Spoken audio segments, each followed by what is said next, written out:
Hello, and welcome to another episode of Tales from a Professional Nerd, episode 51. We're almost at the 1 year mark of weekly episodes. Today's episode is going to be a little different than normal. We're still going to take a second to do the week in gaming, or the week in life of Bryan. But then you're probably noted just by the sheer volume of how big this episode is, that something's different, something's weird, something's special. It is. This is the first session of hopefully a long-standing series that I'll be putting on my channel through a different playlist, so it's not clogging up all of this. Is going to be hopefully the first one is the entrance one, the beginning one, the dun dun dun. And then from here on out, I will put them on a separate playlist, and then that way you're not people who tune in just to talk about, like, freelancing and games and things like that, not necessarily watch me and my buddies play D&D. They'll be able to watch that on their own, that sort of thing. It'll kind of be a Tales from a Professional Nerd presents sort of thing. But so today is a special event. It's I wanted to go ahead and put it on the main channel, dedicate an episode to it, because it is kind of a big deal. We are all still under lockdown because of the quarantine, because of the nasty virus that's out there. We are doing our best to not go crazy, and part of that is frankly, making sure that we get some social time, even if it is just over the cameras. So that's why we planned this campaign, this role-playing game campaign, with me and a bunch of my industry friends, to kind of pass the time and maybe inspire you guys to do something cool like that on your own, using your webcams and things. Before we get into the actual session itself, I'll be brief. This week has been crazy. So if you follow my episodes, if you follow the vlog, last week I got permission from one of my employers to go ahead and let everybody know what this cool sci-fi miniatures game that I'm working on. The revival of Warzone, and I was really ecstatic. I was super happy, and so I dropped that bomb on the channel last week, and I knew it was going to be kind of a big deal for sci-fi fans and for the Dark Age fans, and it was cool for me to be able to actually kind of talk a little bit. Just a little bit, but talk a little bit about what Resnova, the company that Warzone is being produced by, and myself are doing with this game license. And to say that has been my most popular video on the channel is staggeringly. That's not doing a service to the sheer volume of views. At this point, I want to say we're encroaching on 900 views, almost 1,000 views, and it's less than a week of being on the thing. Now, I know for a lot of people who have 10,000 followers and that sort of thing, that's not that big of a deal for them. It's huge for me. So this little tiny half an hour worth of information about a game that we're bringing back, hopefully better than ever, became enormous. It seems that someone, so one of the Dark Age fans, somebody took the video link and put it over on one of the Warzone fan sites, which are still very, very active. And they have got a fantastic fan base. I am blown away by the sheer volume of comments and requests and personal messages and emails that are people so psyched for more attention to be paid to this license, for people to I've got people asking me questions. Oh my gosh, please let me be on the playtest teams when that happens. There were game reviewers already being like, hey, as soon as you have something to review, let us know. Gaming groups from all over from all over our country and at least 2 in Europe that have said, as soon as you've got stuff to do with the game, we're down, we're ready. Um, I can't I cannot express how excited that made me just to see. Yeah, my phone exploded. Like, it may have been caught. It might have caught fire just for the sheer volume of uh bing bing bing bing bing bing bing bing of people commenting and starting Facebook threads. And then I started a Facebook thread that was like, all right, I know a lot of you guys don't know who I am, or you might not be familiar with my work, or maybe you haven't watched the channel, so you don't know what I stand for or anything like that. And so I started a Q&A, and that thing is up to like 300 posts long in just a couple of days. Just I literally am. I'm blown away by the sheer fact that Warzone, being a part of Warzone, um, it it's a pleasure for one, just to know that there are so many people out there that still play, that are still excited about the older versions of the games that I played before other companies got a hold of it. Um, asking me my opinions on things, sometimes asking me stuff that I apologize now. There's things that are business decisions that I'm not privy to. I am not actually a member of Resnova. I'm not on their management or anything like that. I am a hired designer and developer that they sought me out to make this game for them. And so some of those decisions, or some of those questions that you guys are asking me, are decisions that are made not by me. And but anytime that I've got Alex, the Resnova guys, if I've got them on the horn, believe me, I'll let them know. This is something that we were talking about. This is something that the Facebook threads have said. I'm getting a lot of comments on my Facebook videos, or my YouTube videos. So, like, just to say, please continue that kind of conversation. Keep spreading the word. I know it's a little early, again, because my video wasn't like our big press release. It was just me letting the fans know what I'm working on. I guess stay tuned to my channel. Stay tuned to my Facebook page, my Twitter. Watch Resnova's page. Obviously, you guys are going to hear about what's going on with it as stuff unfolds. But I am really, really excited. I actually was telling a friend of mine that I haven't been this excited designing a miniatures game, or developing a miniatures game, back since the Scarred book for Dark Age. It was one of my favorite books that we did for that game line.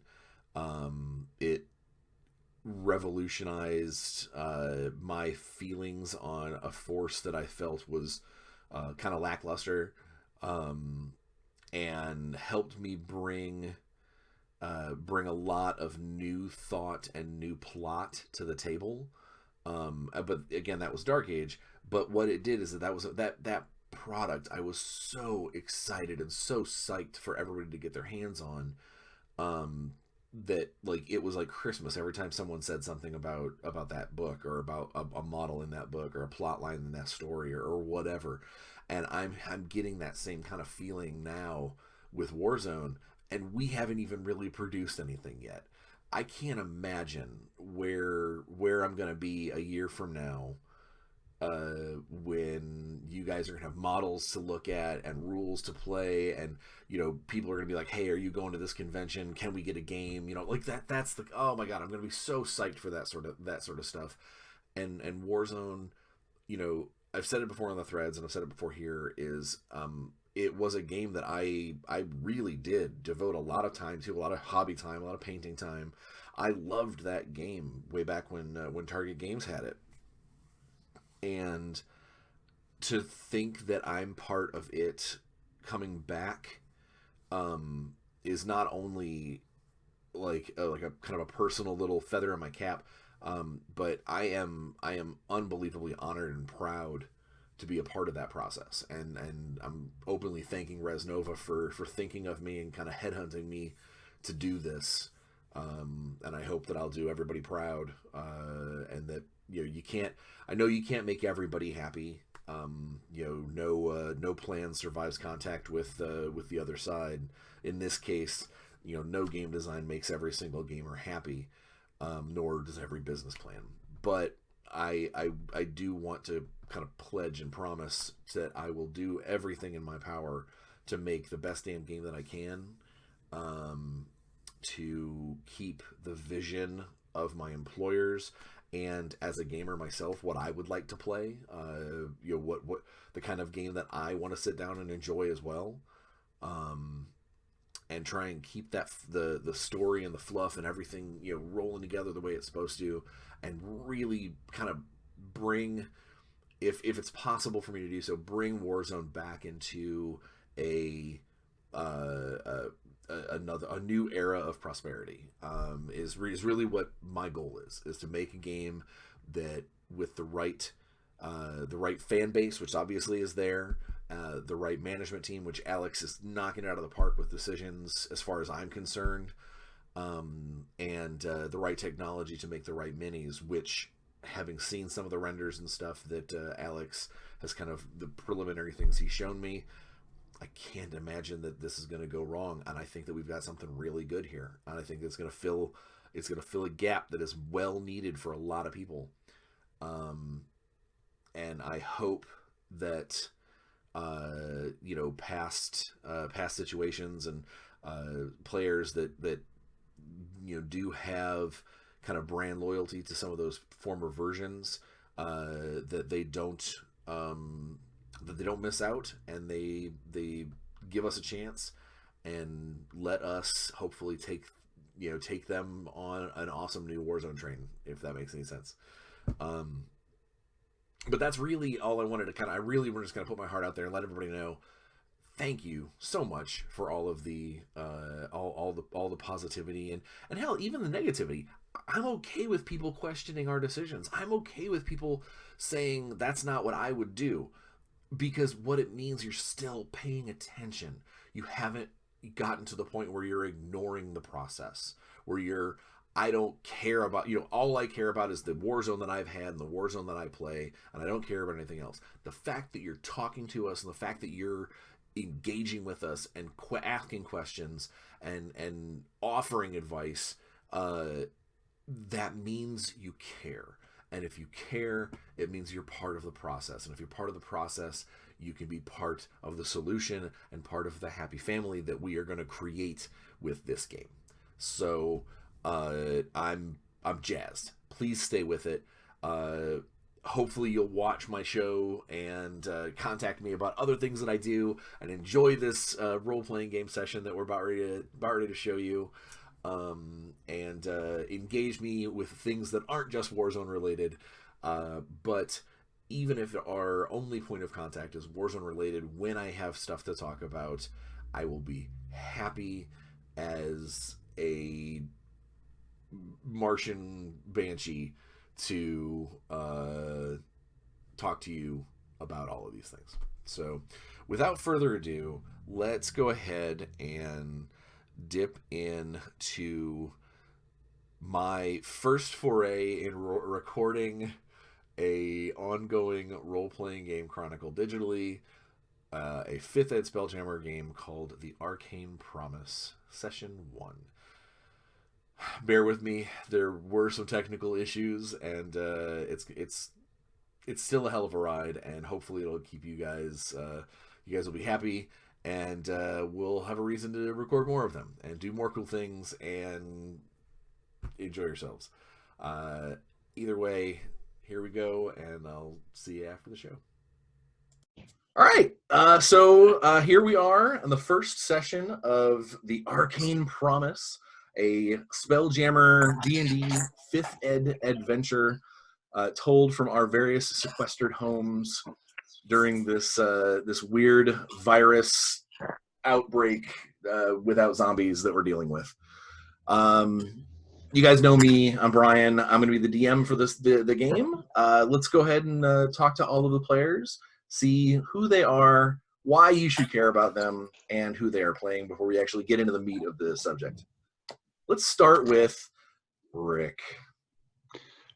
Hi, everybody. I am Rick. I am playing Lassiter Loreseeker. I am a treasure hunter from the world of Faerun, also known as the Forgotten Realms, and my last known location on that particular realm space was Kalimshan.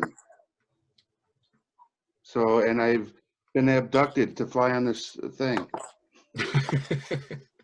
I've been abducted. That's it. Why should they care who you are? I am a seeker of lore. I want to find more knowledge so that all the peoples of the world can benefit from the awesome things that I find on my adventures. Rick's being humble. He's also the star of the world famous Rick Rolls America. Oh, you want like I'm talking real about world you, stuff. Rick. They'll learn about your character over time. I'm talking about you. Yes, okay. Yes, I am Rick from Rick Rolls America, where when we're not in quarantine, I do travel across the United States, visiting friendly local game stores and do live stream content from their stores to spotlight the store itself and the community they're building around the gaming space. Now you just travel around a motel room. And now I just walk around this 300-foot motel room I'm stuck in. Oof. Today we're broadcasting from the left corner near the lamp. I am on the right. I'm on the right-hand side of the bed. I am using Red Room internet, so let's hope it lasts. I'm sure it'll do just fine. All right, what about you, Chris? Hi, everybody. My name is Chris O'Neill, and I am a game designer with Ninth Level Games. We make role-playing games and card games, and you may have heard of Cobalt Date My Baby. Our newest game, Mazes, and The Excellence are some, next level role-playing.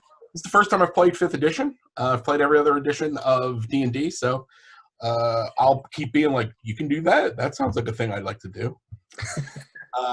And my character for this game is named Ixidor of the Electrum Tome. He's a 2-foot-tall, 109-year-old kobold who is traveling through space to write the definitive work on dragons. So that's awesome. From, we don't know. Love it. I'm invested in this character already. Who little does Chris know, he played perfectly into half of what I have written. Great. So like what you have done, it's like we're playing volleyball all by ourselves. Bump set spike. It's perfect.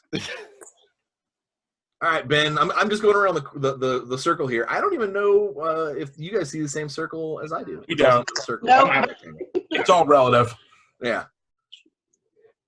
All right. I'm Ben Fail. That's my given name. I am Jake's partner at Hobby here in Boston, Massachusetts. I've actually been in the industry only for a couple months. I worked as a training instructor for the government for a while. And now I'm friendly local gaming store owner. A lot of wargaming, a lot of Warhammer. Played Dungeons & Dragons a lot as a kid. Today I am playing Grazak, Muscle for Hire Extraordinaire from Shards Unknown. Hobgoblin mercenary, so I'm a fighter. I thought you were a bugbear. Bugbear. Sorry. Bugbear. Yes. For half a second, I almost pulled up your character sheet because I was like, I'm pretty sure that I had him as a bugbear. Yeah, no, definitely. The idea that you are obviously a bugbear and always calls himself a hobgoblin. Yeah, that's way better. If you brush your beard right, that's not a hobgoblin. Intelligence 8, that'll happen. So, mistakes for me. All right, Culvert, give us a go. My name is Culvert, but on the internet I exist as Clover. My day job, I do sciencey stuff, but on the weekends I am the booth A for Armor Class 10. which is a D&D and nerdy t-shirt company. I am playing Menel Dorian from Eberron. She is a disaffected youth who is called to the space between the stars. Very, very cool. Very, very cool. Nice. And And how many of us are wearing Armor Class 10 shirts Oh, right now? shit. I am. I am as well. I try to wear them as often as I can. They are one of the sponsors for my regular YouTube channel, which is this going to be going out on. So I will do my best to make sure that I'm always clad in AC-10 wear of some kind, unless I Appreciate it. decide to go goofy and like go in a costume at some point. But I don't paint myself blue very often, so that would probably not happen. The old Bryan would have done it. Yeah. this new older guy, Bryan. All right, Jake, drop us some info bombs. Sure. All right, so my name is Jake Krajewski. A lot of the guys in the industry know me as Oz. I worked for Games Workshop for a long time. I worked for Fantasy Play for a bit. I've worked for a bunch of different people in the industry, and I've been in the industry itself probably for a little bit better than 16 years altogether. I'm one of the founders and a co-owner of Alpha Omega with Ben, and Ben and I are either twice a week during all of this, trying to get people's mail order out and take care of that. I also own an interest in Armor Class 10, doing geeky shirts and stuff like that. I'll be playing Typhon Sigma. He is a Warforged hailing from parts unknown who was found adrift in wild space. It's my gimmick. Yeah. I'm working on my intro music, Ben, so when we have our Royal Rumble, we can no, but I'm kind of envisioning him kind of like partway in between K2SO, Calibretto from Battle Chasers, and War Machine, I guess. He's kind of like this like up armored sort of techie looking suit of armor. He's probably like 400 pounds, 7 feet tall, kind of more top heavy looking, but should be fun. I've never played a Warforged, and I'm playing him as a monk, which should be interesting. So, Does that make sense? because I wanted him to be punchy. And that's The whole that's one of the body is a best ways to do weapon. it. Yeah. It's made of metal. That Yeah. makes him a weapon. All right, so for the people who are tuning in, I told everyone to make characters from anywhere they wanted to, except from the Critical Role realms, only because I know this much about the Voldemort or whatever it's called. And I had them make level 3 characters, insofar that I did not want the first session to be like, and you're dead. Because level 1 characters tend to sadly die very quickly, and that's not something that I find all that entertaining, is every session introducing, so who's Rick playing this week, so everyone made level 3 characters from around the various spheres, a term used in Spelljammer to explain kind of how the different planes of existence sort of rub up against each other out in the outer space. Dude, I always loved the way they explained that in Spelljammer. It was one of the coolest bits of lore ever, like the crystal spheres. So for those of you who aren't familiar, Bryan, can I jump on this? Go for it. Oh, this is my favorite bit of lore. So for those of you that don't know, so think like Dragonlance. So the world of Kryn, orbits a sun, and then there's like a couple of moons, and there's other planets in the solar system, and then the whole solar system is in this like monumentally huge crystal sphere that's like put around it like a globe. Like a And then, Dyson so the sphere, whole yeah. so the whole solar system is inside it, and you can pass through it because it's sort of like insubstantial in certain spots if you know the magic to pass through the door. And then all of these different spheres are floating in what's called the Phlogiston or wild space, which is like, yeah, it's like this giant swirling firestorm. It's basically a giant orange mucus ball made of magic. Sure. That these spheres sort of flow and move, and you actually require special ships and special maps and special. There's individual spells and magic items that are designed specifically to get from point A to point B within the Phlogiston, because it is otherwise this just crazy, insane, like magic doesn't work the right way. It's a very, very strange place that you don't normally just go hang out in. You want to go from point A to point B and get to where you're going, is the idea. I like the way they explained gravity too. There's like that center plane. So when you walk down below deck in the ship, you flip upside down. You're walking on you're walking upside down. You can MC Escher and like there are stairs that just basically end. There'll be like a big like orange strip painted. That's gonna like be ready when you walk onto this next look step. out. The world is weird. Gravity does reverse here. Yeah. But yeah, so I had everyone start at level 3. And gave everybody a little sprinkling of extra gold and a magic item of, I believe it was an uncommon magic item or 3 common magic items if they were the ones that are one uses, like potions and scrolls and things.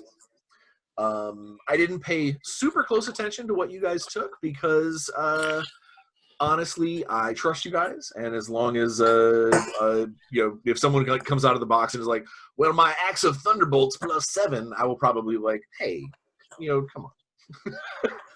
I know that wasn't green on the. Hey, man, that's It's not only +6. Oh, okay. Well, that's good. Yeah, at least we're limited that way. But I had set them up with an intro. The intro is actually very, very tight. Basically, each of these very diverse individuals were out at some point and found themselves not confronted, because that seems almost very adversarial, but introduced to a very tall, robed, blue, gentle person of indeterminate gender, because they don't really have gender, by the name of Hjalsen, who bought them fancy dinner, bought them drinks that they would never be able to afford other than that. If you are down, that they bought over dancing girls or boys. It was an evening to set the stakes, so to speak, and to make you more malleable socially. And then at some point, the world gets a little fuzzy, as it happens when you drink too much, or if you partake in things that they said that you have to try this. No, you just rub it on your gums and it's fine. And then the world got a little dizzy, and and you go from there. Everybody here, with the exception of Typhon didn't get partied. Typhon got found. Will be awakening for the first time in a relatively comfortable bed. Typhon, you don't actually wake up in a bed; you wake up in a crate. Awesome. Which has in like kind of stapled to the front of the front of your crate door.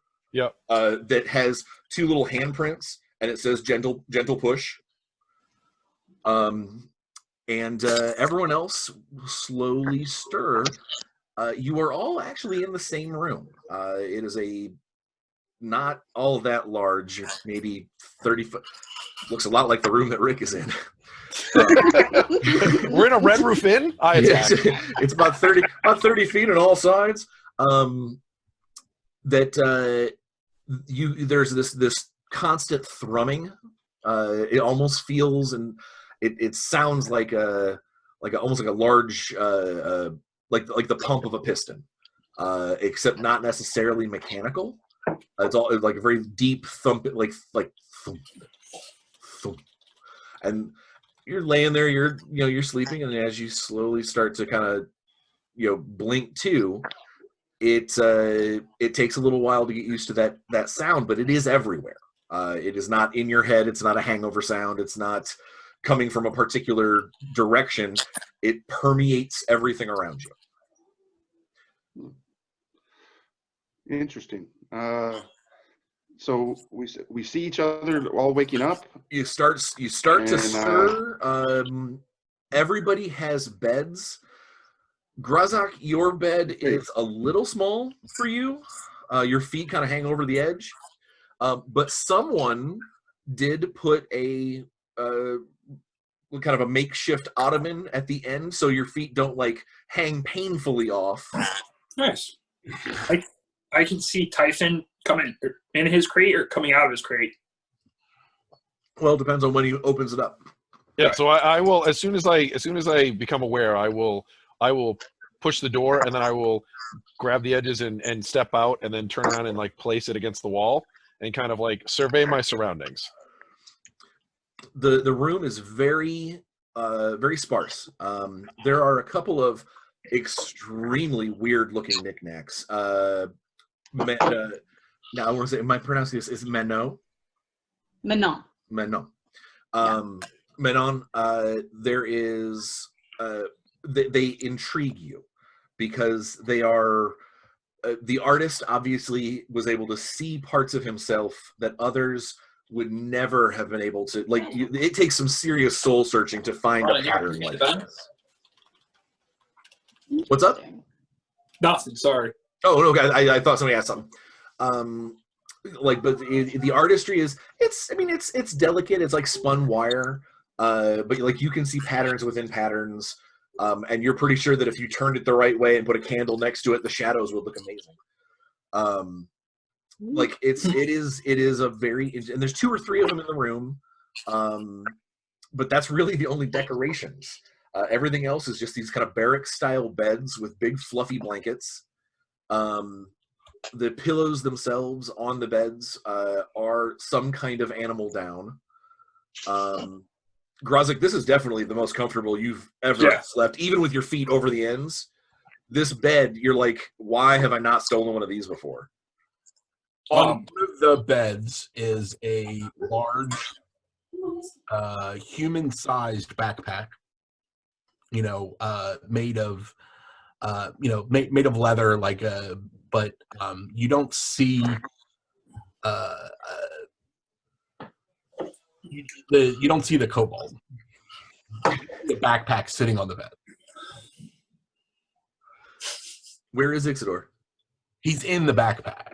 Ah. The backpack is basically like an apartment because it holds about 40 pounds, and he's half of that weight. And then, but right now you just don't. No one else sees him. He's just sleeping inside the bag, as is probably where he fell asleep when they shanghaied him. After seeing the big metal guy get out of the box, Grazak is going to step out of his bed and lurch himself to his full height. He's 7'2" and about 300 pounds, so very lanky bugbear. Yeah, looks around the room and goes, normally I'm the one waking up in the crate, so far so good. Never seen any of you before though. Not so good. Yeah, brother. Can I see that my great club's like near me or something? Am I relatively safe here? Well, honestly, you look around. Your first thought is, where's my thumping stick? Yeah. And it's not near you. Oh. There is, of course, a giant brass-edged door, very ornate in how it's built, but not in how it looks.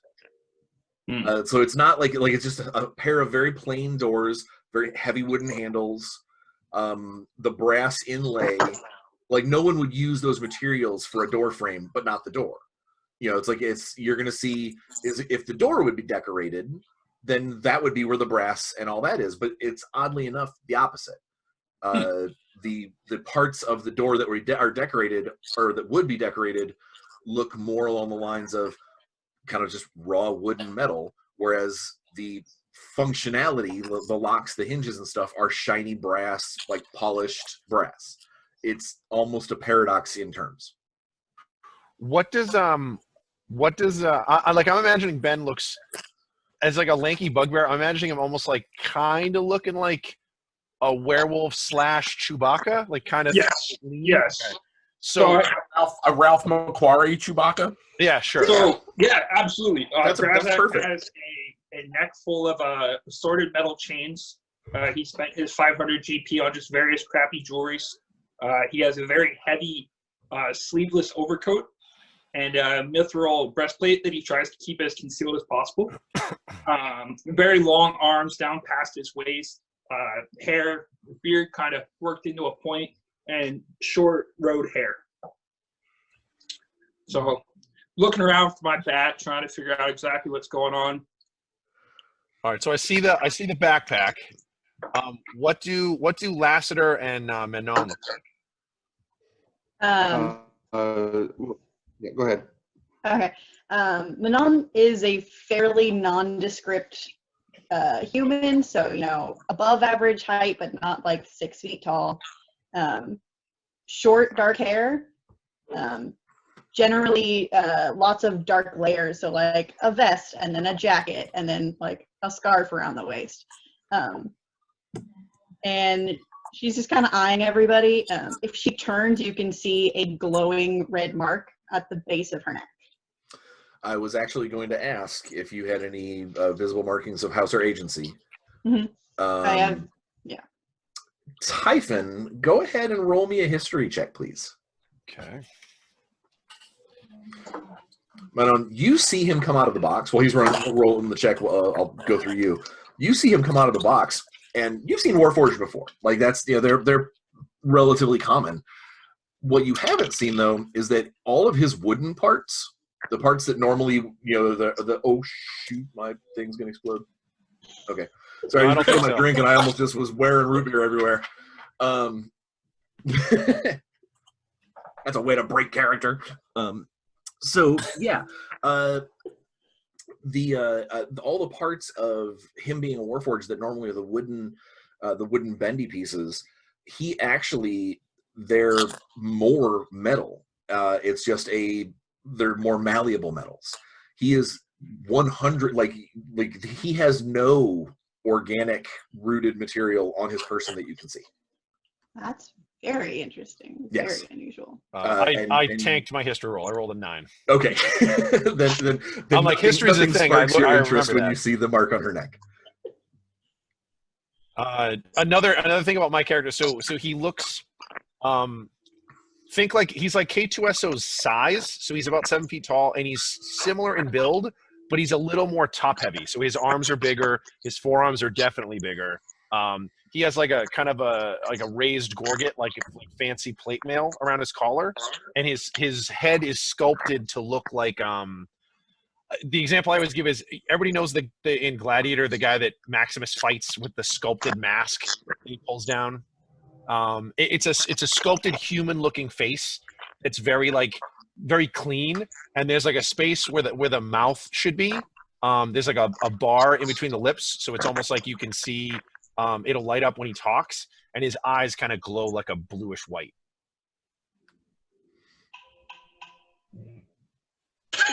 So you tanked the history check.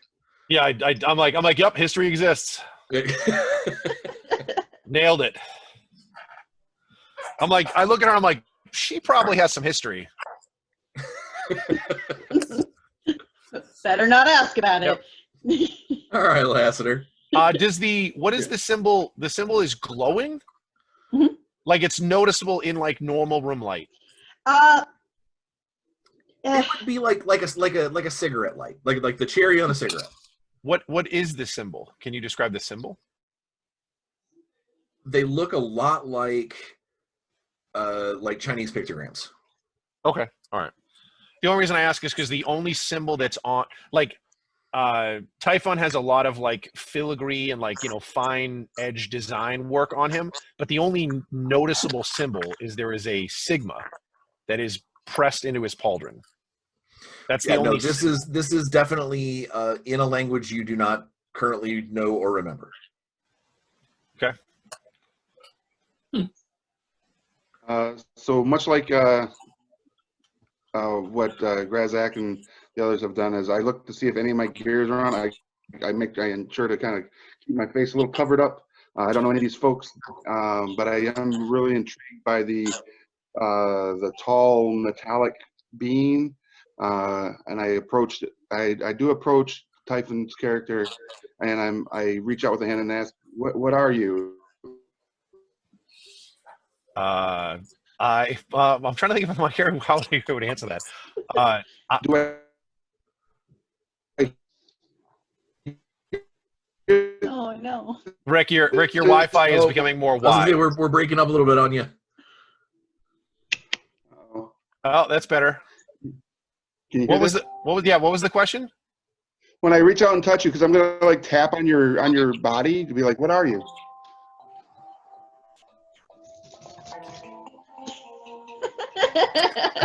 Are you playing the marimba on Typhus? Yeah. What the heck? So it probably sound when you tap on him, depending on where you tap on him, if you tap on like his chest or his upper body, it probably sounds more like you've F served. sharp. It probably sounds more like if you knock on like a bulkhead door. It's like it's So like a D. definitely deeper. Okay. All right, perfect. So I assume that this is you're gonna be another. I assume this is a greeting from his homeworld. So not wanting to be disrespectful, I will reach out and tap on him in different places. And what does that sound like? I assume it's like hitting different fruit. Yeah. It sounds like you get a lot of this.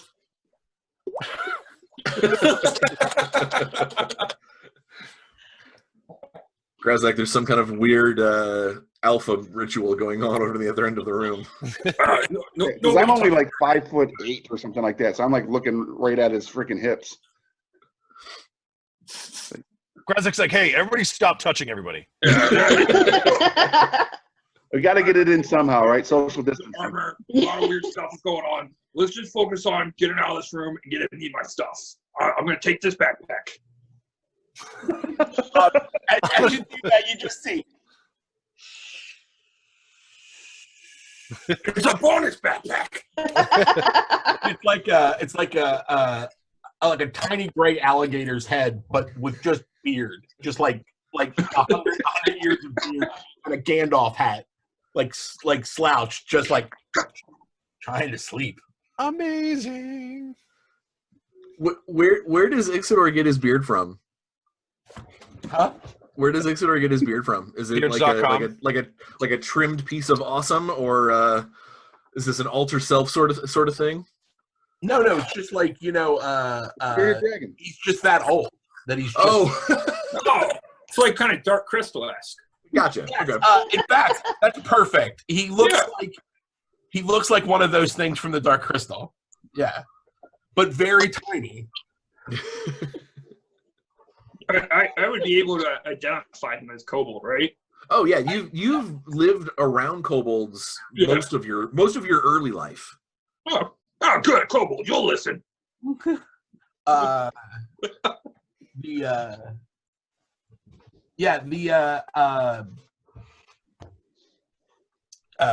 Realizing that there's now noise and he's not going to get back to sleep, Ixodor basically stands up straight and looks at the bugbear and is like, I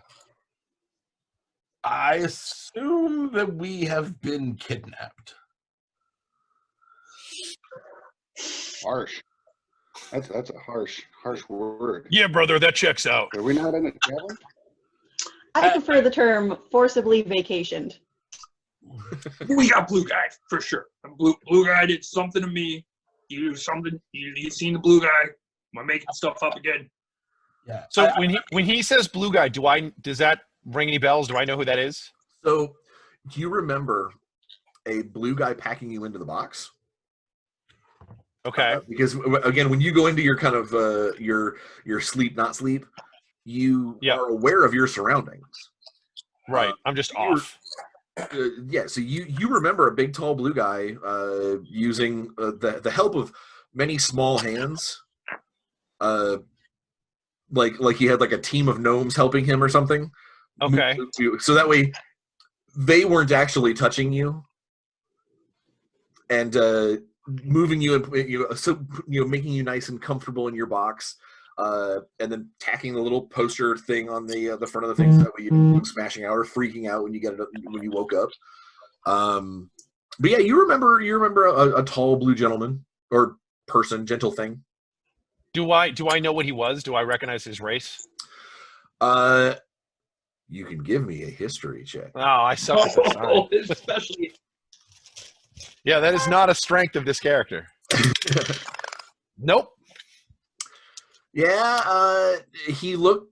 Honestly, they looked like almost like a really really tall. Like if there was such thing called like an elf giant.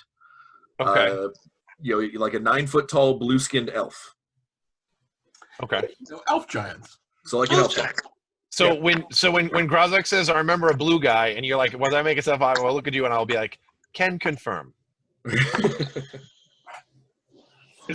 Even the armor saw the blue guy. You guys saw him too. I've been kidnapped a couple times. Don't normally see blue ass. I've been kidnapped before. It's pretty normal. When you sleep in a backpack. Ixidor, This is new for me. Ixidor, everybody over like 5 feet is a giant to you. Yes, they're all giants. Yeah, so like the relative term of if he would say, anything about this guy's height, oh, he's enormous. There are regular sized people, Mm-hmm. there are giants, there are dragons, and that's it. And that's a scale. Yeah. Is about right. While everybody is poking and posturing, Menon will get up and start examining the door, because clearly that's our only option. As far as you can tell, it does not seem like it's locked. In fact, from the inside, it doesn't even look like there's a locking mechanism. There's just a couple little like turning handles. By the looks of the hinges, it's very well maintained. The brass is not patinaed at all. Everything seems to be oiled and well in working order. Okay. When you get close to the edge of the door, what is your passive perception? 11. 11. You can hear very just the outside edges of it almost sounds like a music box in between that thrumming sound. Somewhere outside down the hall, you can hear it sounds like kind of the tinny notes of a music box. Well, I turn to everybody else and say, well, time for exploration, and open the door. So doors this big, you would expect to be at least remotely heavy. Like kind of maybe you have to put a little bit more weight into it than normal. But as soon as you turn the handles, they almost want to open on their own. They are machined to open at the slightest touch.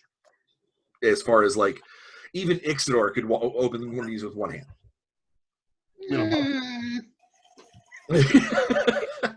Or at least you think maybe.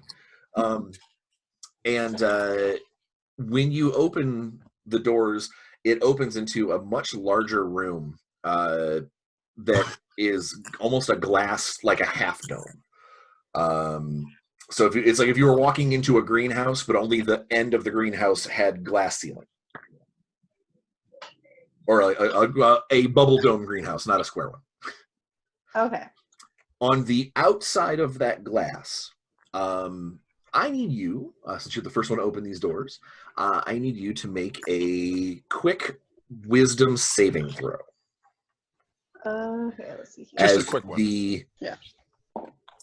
The entirety of the universe is at as far as your brain is concerned, is opening up in front of you. Well, that's wonderful, because I rolled it too. For at least a minute or so, you're gonna sit there and kind of whisper to yourself, and to the voices, because on the other side of that dome of glass, which the dome does not have segments, it is a 50-foot curved pane of glass. At least that's what it seems like. There is just this giant swirl of orange and reds and yellows, and it's like a Van Gogh painting out there, just mixing, and it's what you see when you dream about like wild magic. Like when you think about how the chaos of the aether, what that does to you when you tap into the magic resources of the world. This is kind of what you think. You're seeing it. and you kind of have to talk yourself out of, I'm the only one seeing this. Yeah, like this is a real image that you're seeing. Attempt to disbelieve. Everyone else, however, when she opens the door, you can see beyond her and that crazy image that I just gave to her. But also, you can very clearly hear a harpsichord being played somewhere else in the building. Like a slightly out of tune harpsichord, perhaps. Not badly, like where you're like, oh god, it's very, very tinny. The sound echoes funny. And the room that you're in got dramatically colder. Not like, oh, suddenly it hurts. Just it's like it's like she let out all the good air. You're letting out all the heat.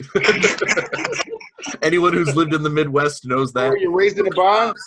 Ixodor, so the first thing that Ixodor does is once that cold wind rips, He's out. He's like, I'm out. He huddles down into his bag and is just peering over the side and is like you're letting out all the heat. What are you doing? Some of us are cold blooded. Cut the shit, all right? You're not even blooded.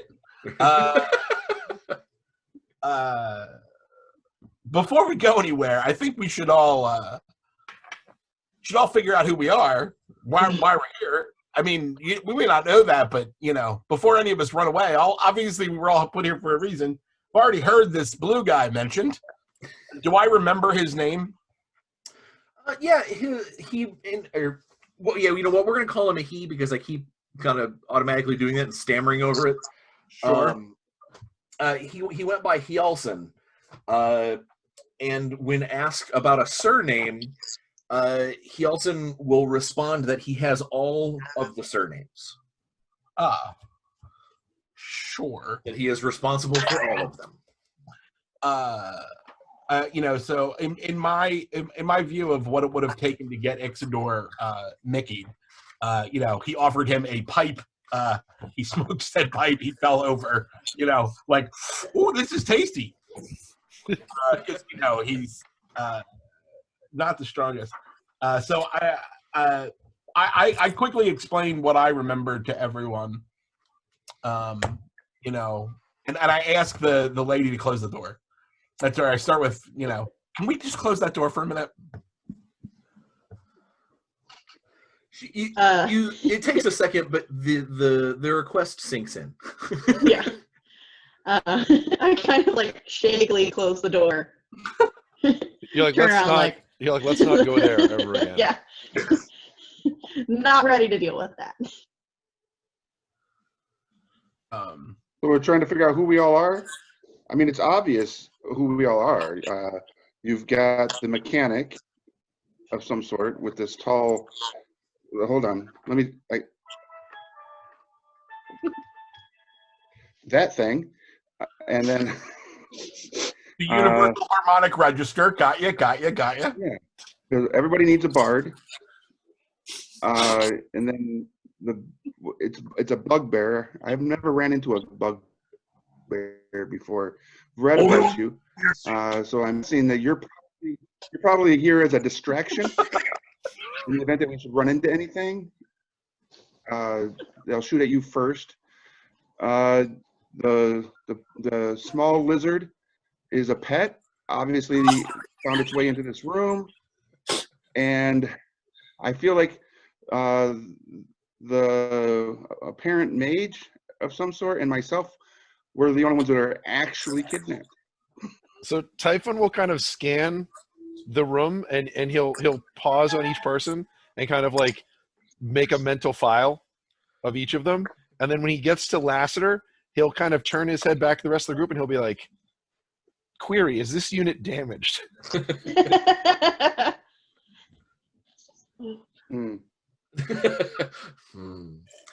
So, speaking of all of you, now that you've had a few moments to kind of recollect yourselves, You would have not been undressed to get into the bed. Anything that would have been on you or like on a belt or in a sheath or something, that may have been taken off of you. But if it was something that you were currently wearing, they would not have like taken off of armor or clothes or cloaks or anything. In fact, you actually slept in, if you wear them, you slept in your boots. Like it was very much like loose items were removed, everything else stayed on you, and they kind of put you in bed. The only reason Ixidor's in the backpack is because that's probably where they stashed him. To like, it was easier to carry him in the backpack than it is to carry him and a backpack. Yeah. Yeah. So I have a hat, but I don't have anything else. Then, like all the other stuff that's in this bag is just not there. Right. No, well, if it's inside the bag, it's fine. Sure. Yeah. I mean, I don't. I do have this hat. I do have this. Got a hat. So while you're kind of standing around and getting a feel for yourselves, there is a gentle at the door. I believe, what was your name there, Giant? Big guy? Me or Grazek's actually bigger than I am. Slightly. Whichever one of you two. Grazek, if you could please answer the door. Yeah, one of you two. Answer the door, please. Yeah, absolutely. That's exactly what I was thinking. I'll throw open the door. Right. Can we get some fresh towels in here? Housekeeping. You push open the door. Now, do you open both doors, one door, exuberantly, or is this kind of a creak, open the door kind of thing? No, it's throw open the front door, both of them. Oh, gee, okay. A diminutive little robot-looking thing. It has a cube for a head and a sphere for a body. And on its, it stands on two spindly little legs, and it's got two tiny little arms, and a human face on one of the plates of the square. It stands back. It stands about 3 feet tall. Do I know what this is? It's your child typing. I was about to say, Typhon, you could make a. Oh, you have seen these before, yes. It's you a filled their Modron, tiny right? little hands on your body. Is it a Modron? It is a Modron. Okay. Specifically a Duodrone. And it scampers back from the doors as you fling the doors open. And in a kind of a pitched tone up and down, the master will have dinner available for you at any moment. I'm going to reach out and ping him with my fingers, almost like Lassiter did. Oh, like Great job. Love dinner. Doing great service. I will pass on what you ask to the master. Dinner. Yes. Why? Ask the master why we are here. The master requests you for dinner. At what time interval? Like typing. At any moment. We await your arrival. See, I'm the master. I requested dinner, and now we have dinner. You're welcome. I climb out of the bag, down the side of the bed, over to Grazek, climb up Grazek, sit on Grazek's shoulder, and say, "To dinner!" Acceptable. What, motivated, intelligent? I like him. I will just start walking out the doors, I guess. Follow me. I look at Typhon as we begin walking out, and I go, your kid isn't the smartest, huh?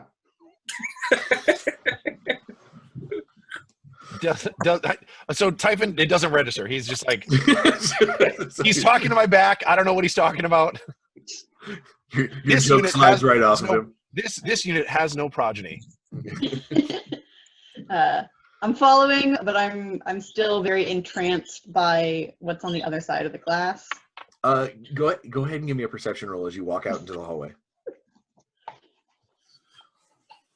13. Everyone else is like getting in line, heading down the hallway, following this little duodrone, and you kind of like look over your shoulder one last time as you're like, and you look over and you swear for like just for a second that you see something swim past the window. You're like, and since it's swimming through something that's already kind of an inky, swirly, glittery mass, you don't get a body shape, but you're like, Dun, dun, dun, dun, did dun, I see that? Like maybe that was just your. We're gonna need a bigger boat. You're like maybe that was just something playing tricks on your brain. It's not the first time. So okay, all right. As we are going about, I'm assuming we see this the majesty of the spheres. Here. Absolutely. Well, you look out when you got out into that hallway and you got to see that giant dome. Basically, the dome or the half dome is over the observation deck. The observation deck allows you to look out into space. I can cast detect magic at will. Okay. So my immediate response to seeing something this insane is to just check for magic. I'm assuming it's all magic. Yeah. The boat, the background, all the fire, it's all magic. He's not wrong. And in fact, that constant thrumming sound, when it thrums, everything in your detect magic gets just a little brighter. Okay. A little brighter. And you're like, okay. I mean, there are non-magical things. Like the glass itself doesn't seem magic. But it's kind of hard to tell, like, unless you get like the right angle. Magic. This is a giant magical thing. Yeah. Now, one of the things, because since you are really kind of looking around and kind of taking it all in, you can see on the outsides of the observation deck. So, as far as you're concerned, out in that goofy, the swirly madness, there are two giant clockwork ballistas attached to turrets that have little dudes sitting in the thing. Little dudes like this guy that we're following. Little duodrones are sitting in the like firing positions of these turrets. Regular sized people. What's up? These regular, Right, the regular sized all people. of these giants. Oh yeah, my mistake.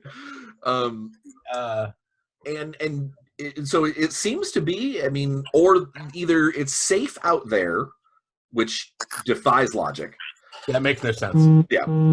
Or it is those critters are accustomed to being out there. Whatever it is, they're immune to it. They've got protection spells up, whatever.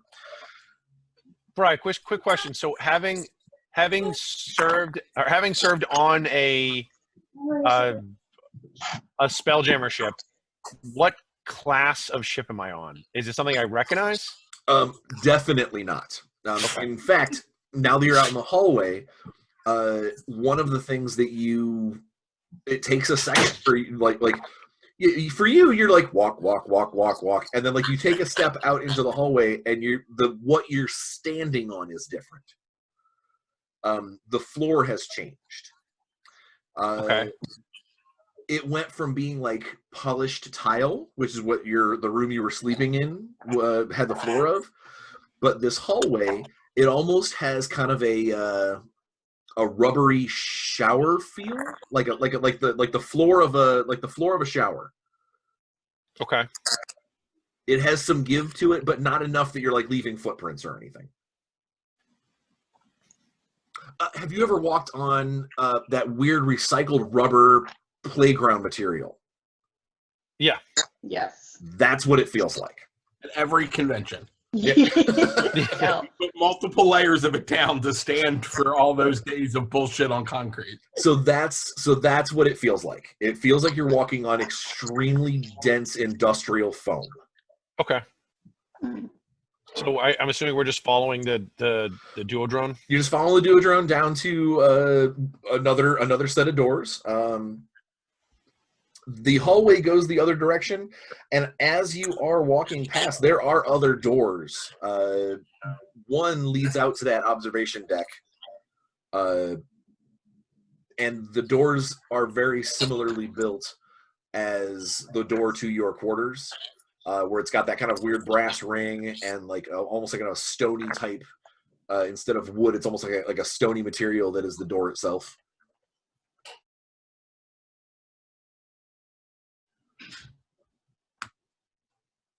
All right. I'm assuming the door opens and we follow this guy, or is he like waiting outside the door? Well, I mean, I was gonna say it's whether or not he would not stop you if you decided to explore. But if you are headed to where he's going, then yeah, he'll just take you to the banquet hall. Okay. Yeah, I'm just following him. Yeah.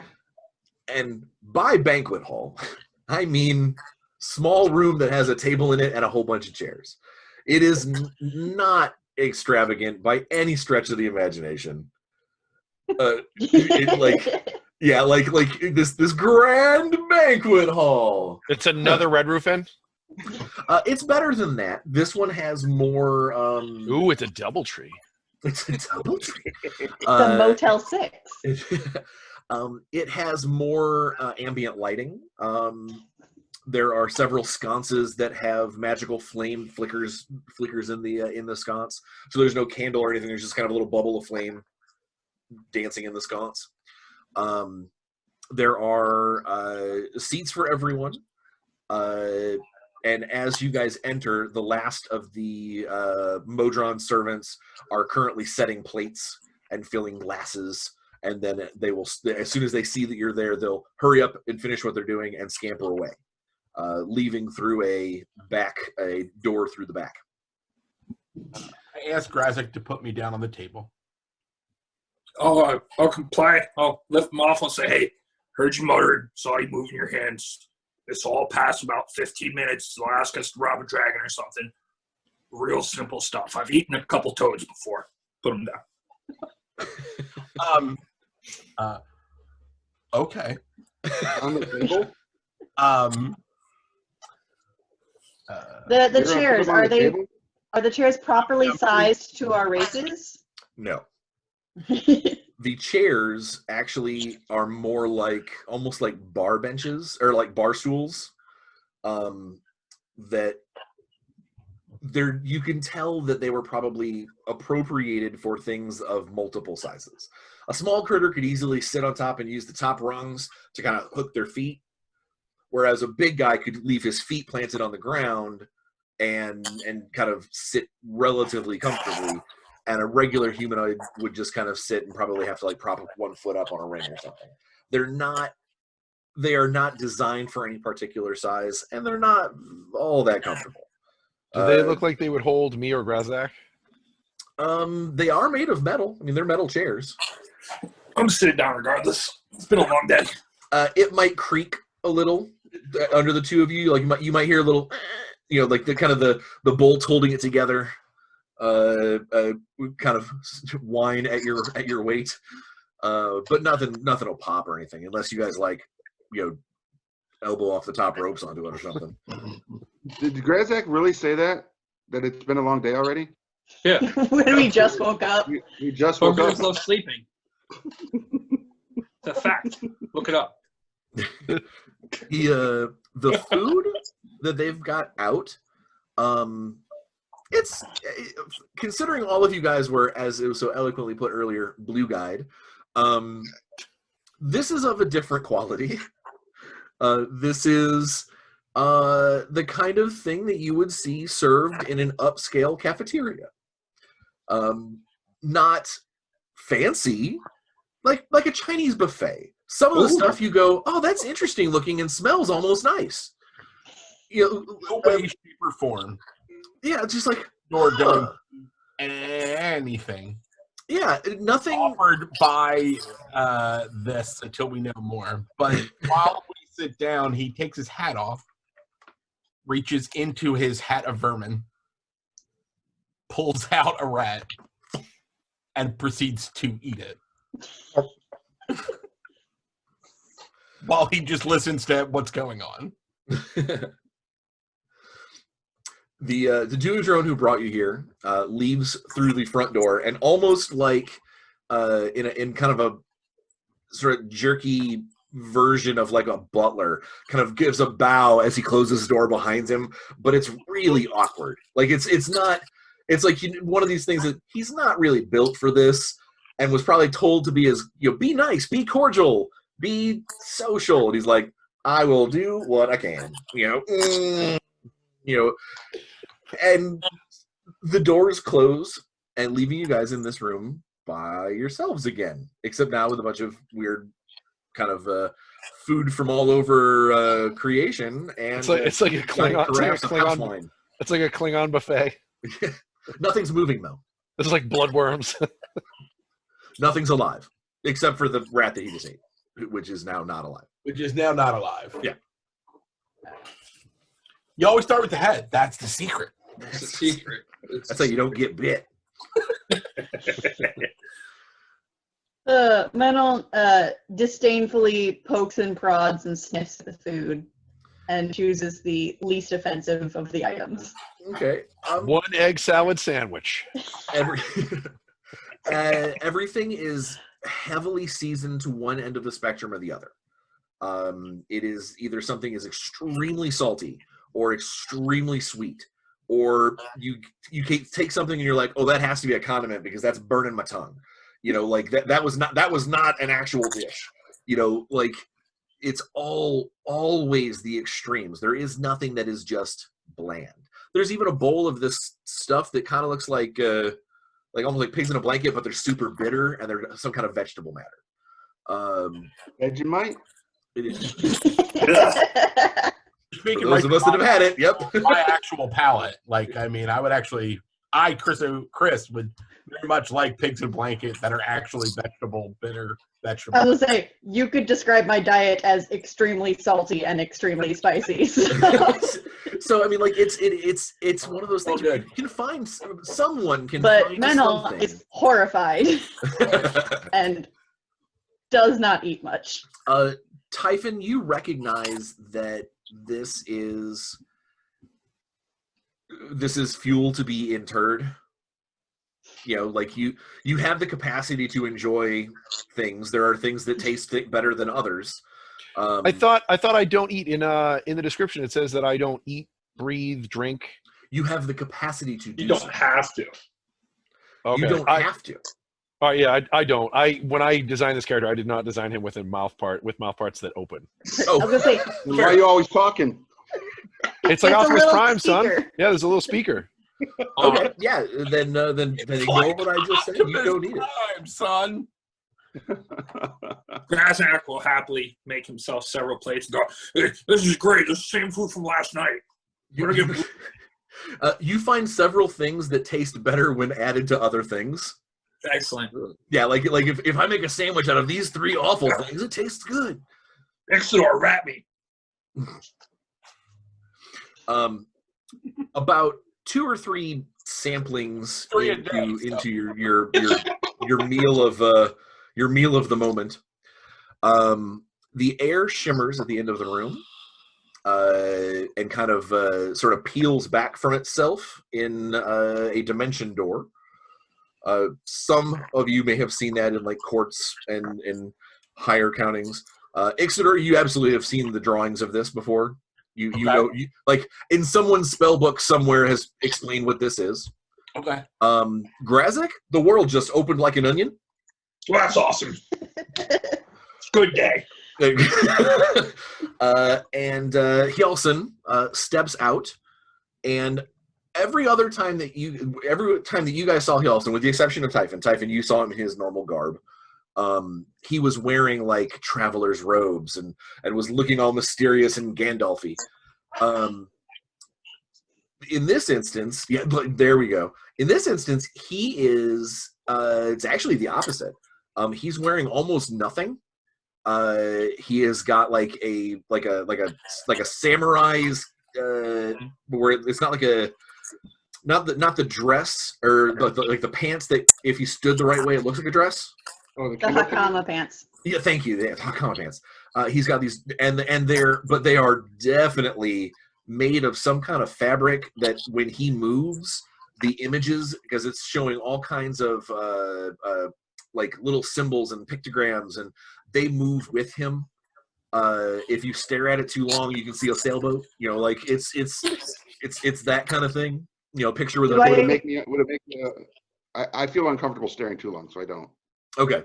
Do I recognize it as glamour weave? It is. It's one of the largest pieces of glamour weave that you've ever seen. Put into because this is a 9-foot tall dude, and Yes. these are giant pants. You know, like. But he is not wearing anything on his upper body. His pecs, like his pectoral muscles, are pierced in multiple places. With like a web work of little kind of gossamer, like almost like circuit thin wires that go between them and then like go up into the jewelry in his face. And from the elbows to his knuckles, he is encrusted with. Grazek, this immediately you're like, oh, right on. Yeah. He has got chains and beads and rings, and one is a big bracer on one side that's all filigree. He's got a king's ransom on his arms. He looks like a blue Xerxes. Yeah, that's a really good. That's 300 Xerxes. yeah, that's a really good good description. His eyes are a little wider than you remember when you talked to him before, and they are almost all pupil. Very, very little sclera being shown. It's just a very big black discs. Welcome. Please, I appreciate you enjoying the fruits of our labors. Heck of an entrance, heck of a spread. I love it. And I apologize for the brashness of my invitation. That word does not mean what you think it means. I concur with the dog. Yeah, invitation implies choice. In your lives, there are certain decisions that were made for you. Invitations that were given leagues, Words that you're using. eras, entire generations before you were ever born. These things were set in motion, and you were chosen. Chosen for what? Mm-hmm. To put it as small as I can for everyone in the room, Where you should not. to hopefully save everything.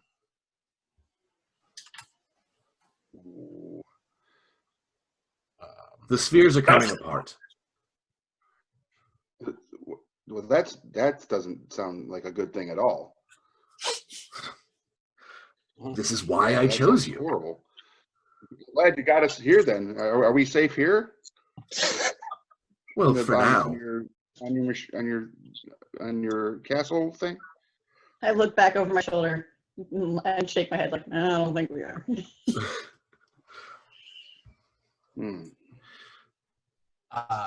I don't know why you think that there is some special purpose behind this gathering of This mighty assemblage of heroes. You appear to be a warrior, my giant friend, and obviously Grazek is a warrior. Obviously, yes. These are probably warriors. I mean, they are very large and seem competent. Well, one of them seems competent, but I am just a scholar. My You're a people, kobold. that is all we are. But we hold the key to holding everything together. Or we did. Well, you did. You lost your key? It has escaped us. The key was actually physical? I Yeah, believe we had a key that held everything together. We lost I it. was gonna say, can't you just Why forge is another the key? key somewhere? that is what I'm hoping. That we can forge another key? Oh, we could not create another. Yeah, he wants his keys, not somebody else. But it has to be found. Do I think that we are missing something in this exchange? Like, is he having a tough time communicating? It definitely seems like there's pieces missing. Like he thinks that you understand what he's talking about. Yeah. And when you're like, so we can just find the key, right? Like, Yeah, let's just do that. Where'd you leave him? Did you lose him in the parking lot? Like, retrace your steps, yo. Are we speaking in common? Yes. Does Or at he seem least to be he having? is. Does he seem to be having like? Is it an issue of a second language, or is it an issue of we're talking about two different topics in the same conversation? Option 2, yeah. His common, if anything, is one of the most fluid. Like it almost feels more natural. Like when you talk back to him, you're like, man, I sound like a hick. You're like, God, like stop it. You can't help it. It seems almost more natural coming out of him. but when he speaks to their point and having interacted with different people now, does it sound to me like he doesn't get the like is he missing a lot of like the sort of like the slang and like Yes. the verbiage, and he's just like he's speaking the language technically correct, but Absolutely. he's missing a lot of the inference and okay. The body expressions. language is Yeah. gone. Can I switch my dialect to see if I can change, if I can like reduce his loss of translation? Yeah. I mean, I want to switch to another dialect that my character knows. okay. I want to speak Gith. Does he speak? I asked him, "Do you speak Gith? Do you speak Gith?" Let me find out how it goes. In actually almost seamless Gith, absolutely, the people of the Abyss are some who I have served with. Okay, so I start speaking to him in Gith, and I say it sounds like the spheres are in danger based on a physical key, not necessarily a mechanical key that we would be familiar with. And would it be right to assume that the key was not necessarily lost, but maybe taken? So, for those of you who don't know Gith, the two of them, that language sounds a lot like whispers and clicks. It's like hissing sounds and clicking, and it's almost staticky. And then he'll turn, and in common, he says, I do believe perhaps it is time for us to go for a walk. As he gestures to the doors. Typhon will stand up. Take with you what you will. Obviously. The lore seeker is right. I need to be more forthcoming with the chosen. What? What did you do, Ray?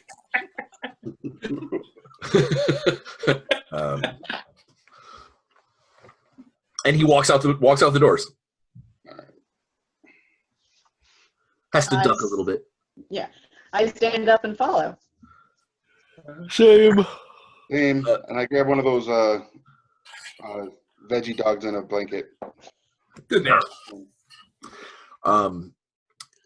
He walks down the hallway, gesturing basically as he's kind of walking and talking at the same time, and says, each of you were chosen based off of decisions and threads in the tapestry of your former lives. Wait, are we dead? That which makes you up was dead at one time and is no longer. So I'm kind of like, Typhon's like, fascinating. I mean, as a very old man, I contemplate death a lot. I'm just trying to figure out that I actually die.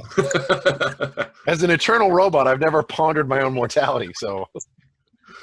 Typhon now just has to stand there and ponder mortality. Yep. Yeah, I'm stuck here.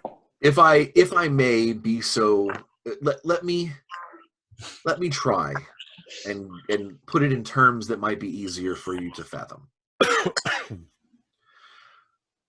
Somewhere, sometime, that which gave you life, Typhon, made the decision to become part of the story that you are now in. They made that, they answered the invitation and made you part of this. So the same goes for all of you.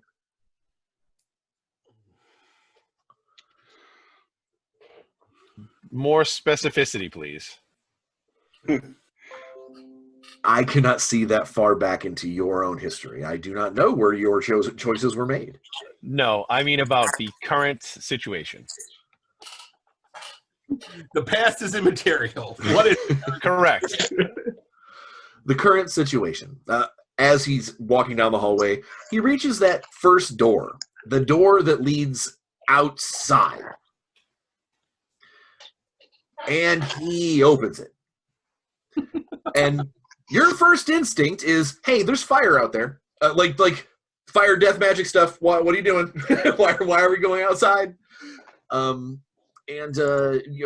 some of it starts to kind of like come inside the room. Just a little bit, little wisps of it.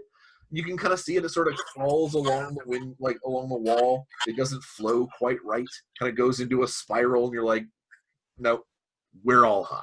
Like there's no like air doesn't do that, you know. And he steps outside into it, and it kind of parts around him.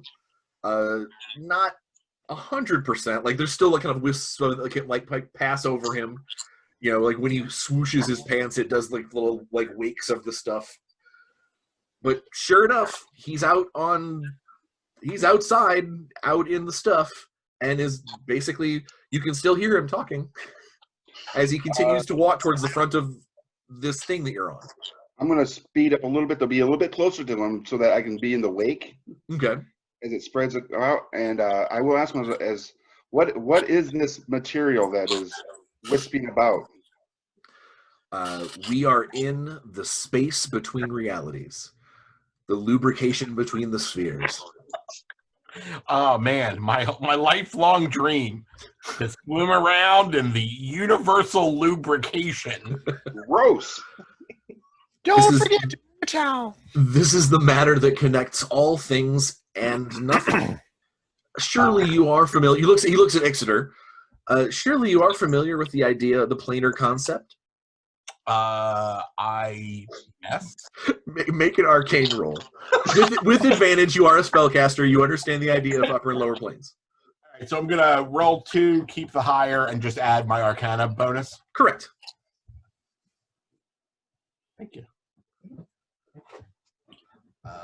Let's see, 2d20s. 14. Yeah, you understand the idea of upper and lower planes. The different spheres of normal planar reality. And there's always been people that have talked about how there's stuff between the planes that, like, when you do a planar shift or when you do a dimension door, that there is you don't literally just like walk from one edge of the paper to the other. There is something there. These are things that I've read about, but I don't have any magic that would even Yeah. It's probably come up in the writings. For instance, now I'm trying to remember. Are you a follower? Are you a follower of Takesis, or just basically like a? No, in fact, the exact opposite. I'm a follower of Paladine. Oh, Paladine. Okay, so I use a lot of the general terms. Well, then you know, just from the readings, when Takesis was banished for the first time, she was supposedly stuck between the hells. Right. This would be kind of where she would have been trapped. Okay. In that sort of, you know, philosophical concept. So how are we not being destroyed? Being standing here within the matter between the space between space. A long time ago, my people developed a way to travel between the spheres. Who are to your exist. Who are your people? We are the Arcane.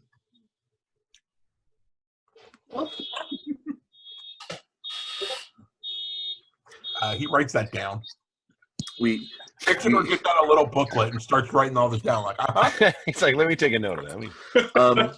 So Lassiter, when you kind of walked in, you started to create kind of your own wake. It's like the stuff doesn't really want to get next to you, as it should. It knows my power. You can't. It can sense the herpes. Magic herpes. But you it does feel a little weird out here on basically the flat part of the deck of this vessel. As you start walking towards the prow, to use the only term that really kind of fits, you can kind of look to both sides. To the left of you is that giant observation dome, so you can't really see past that. But to the right, you can see extending for 100 feet, 150 feet, is this big blue-gray wing of sorts that has almost nothing else built on it. And it's kind of, it's got a very gentle curve to it. If anything, it doesn't look like a vessel. It doesn't look like it's made of metal. It looks like it's made of almost like the same kind of like stony flesh that a Duergar is made of. That kind of blue gray flesh. All right. So I as I'm standing there looking to my left and to my right, I look back to the left and I ask the arcane individual. I ask him, we noticed that I'm missing some of my gear. I was wondering, could it be in a box here to the left? On the observation deck, I placed all of your items. I did not wish anyone to awaken and possibly injure themselves or others. So it's in a box here to the left? Within the observation dome. Oh, okay. Well, that answers that question. I look at everybody else who's looking for their stuff. I had followed out into the ether, for lack of a better word, listening, but also like attempting to run my hands through the material, almost like when you're in a car playing with the wind, just kind of. Yeah. It's like playing with a fog machine that's a little sticky. Like you kind of stick your hand out there and you put your hand through it, and it sort of clings to you, like playing with like elementary school slime. Like it doesn't stick to you, but it kind of does. Yeah. So it does that, like some of that, and it kind of like after 2 or 3 passes, you feel like you're like it's almost wanting me to hold on to it, like you want to hold on to more. It's making your fingertips tingle a little. Anybody, including anyone who has arcane spell abilities of any kind, your extremities are just a little bit tingly. Being out here in the phlogiston, the raw magic of it all, it sort of kind of pulls at like your motions at the end of every motion is just it's like you're hitting like a little like a spark wall. Just like everything tingles and feels just a little weird out here. And you can appreciate why the arcane moves as weird, like kind of shaggy, smooth walk that he does. because if he's as magical as you think he is, I mean, he did dimension door into a mess hall. If you think he's as magical as he is, that being out here has got to be nothing but like pinpricks, you know, like everything has to suck. Yeah. Hmm. So Go ahead. I was like, I'd heard him say that his people had created a way to travel between the spheres. As a connoisseur of traveling, that piques my interest. When we created the first of the spelljamming helms, we didn't realize what we had done. And it required us to create something larger, something to help keep all of the spheres in tune with one another, to keep the phlogiston from becoming unruly and leaking out between the ends of reality. There have been many times that we have lost our way and have lost track of where our attention should lie. This time, we lost the Spelljammer itself. Is that the key you spoke of? It is the key. It is the key to everything out here. The Spelljammer itself. The Spelljammer is an item, is a place, is an artifact, a thing of beauty. It is a creature in and of itself. We stand on one of its children. Okay. Typhon understands this conceptually, right? Having served on a ship. Yeah. Like it's having served on a ship before. You. I know a Spelljammer helm is like the command sort of. The Spelljammer helm is the chair that you sit in. Right. The literal like what connects you to a ship that makes the ship go. There are different versions of it. Other races have made different versions of it based off of the original arcane principle. Right. But he's talking about like the prototype. Yeah, he's talking about the like the Mark I. The one that basically opened the door to moving between spheres. Was originally placed in a city-sized, like a floating metropolis called the Spelljammer, as this giant floating living thing that floated through the stars, and as if what he's saying is true, the Arcane believe that because it migrates between the spheres, it keeps everything together. Okay. Basically, like the turtle that has the world on its back. Gotcha. And he's a turtle with the world on its back. Yeah, I gotta get out there. Gotta find that turtle. Great Atuin. The Spelljammer itself, if what he's saying is true, he's claiming that it's gone, that it's missing. The cities, the floating city through space is gone. Yes. He also said that what you guys are currently flying on is one of its children. Which explains the weird flash. So a living city that flies through space is gone. It might be hard to understand. It might be hard to grasp. 5 of us to find it. There is a sixth. Get that, Grazik? He looks up and he's smart. He's going to pay us, so I'm all for this. It's easy to find. It's big, so positive. Sure. I mean, there's been lost cities that are lost and are never found. This is epic. This is like the greatest of treasure hunts. I'm down for this. How hard can it be? Stay big. I mean, it is very large. Yeah, oh, what we are currently standing on is a fraction of its size. How?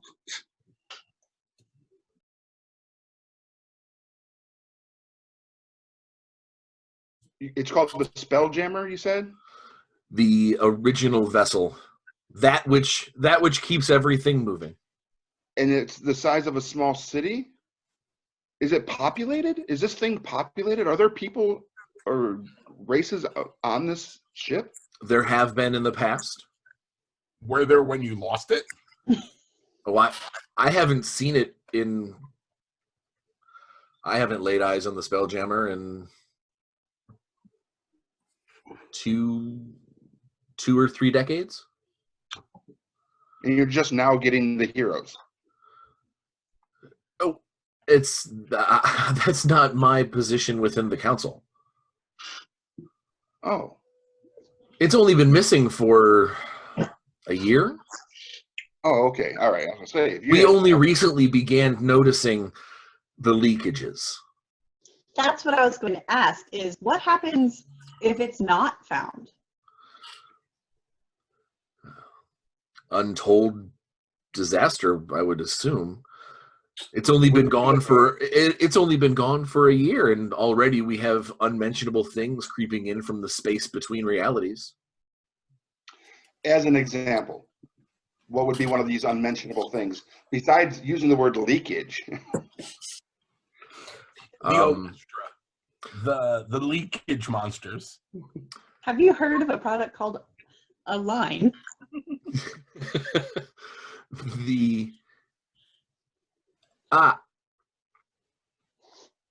Yes, I do believe I can explain. One of the leakages, there's a place that is made of nothing but fear and horror that has become open to us. We were at one point not able to see it from here. But now, if we were foolish enough to do so, and many, many have been, you can fly into the Dread Nebula. The Dread Nebula. That sounds less than That's such a good. awesome. Probably just a name to intimidate people. Probably a lot of good stuff there. No, it is a demiplane filled with nothing but horror and curses. Yeah, sounds great. And it could be just propaganda, like our good bugbear friend here was saying. I mean, if I didn't want people to come to my house, I'll call it the Dread Mansion. Yeah. Like that slide in there. Like, just let y'all know, I got a mansion. Let's see. Something else that you may be more attuned to. The second moon of Talus disappeared. Oh, good thing they already have one. We believe that it may have been swallowed. Well, That sounds very interesting.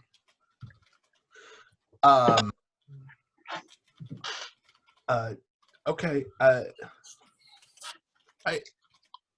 So how are we supposed to get around to find where this the Spelljammer may have been lost? I'm glad you asked. No, this is my personal vessel. So this is the one we're using, you said? No. This is my drones and I needed to fetch you and bring you to the cartographer. Is that the name of our vessel? To the cartographer? That's a map maker. Thank you. I know that. I mean, Spelljammer, Dread Nebula. I just thought maybe they named the ship the cartographer. No, the cartographer is a person. Another member of another thread in your tapestry. Okay. A verse in your story. When will we reach the cartographer? And is the cartographer of your people? No. As part of our agreement with that of all of the sentient races beneath us, we made ourselves unavailable to be part of your destiny. We are merely heralds or seneschals of your fate. We cannot directly intervene. I have two very important questions. The first is, why can't you find your own city? I don't believe it wants us to find it. Okay. You can say they're sentient. We may have In douches. abused our relationship with it. That's not nice. My second question is, obviously, if we find it, great or good, fixing problems. But what are our personal results? No, I don't understand. Speak plainly. Are we getting paid? Would you like to be? Yes. That can be arranged. The High Council has a veritable fortune at its fingertips. I could use a fortune. So Sounds when you good. say High Council, is the High Council consist mainly of arcanes like yourself, or is it a wide breadth of races that have come together to be oversight to the realms that exist in the different spheres? No, we choose representatives from the High Council to interact with the lesser races of the spheres. So arcanes are here. High Council is here. And then the lesser races below that? No, the Arcane are the High Council.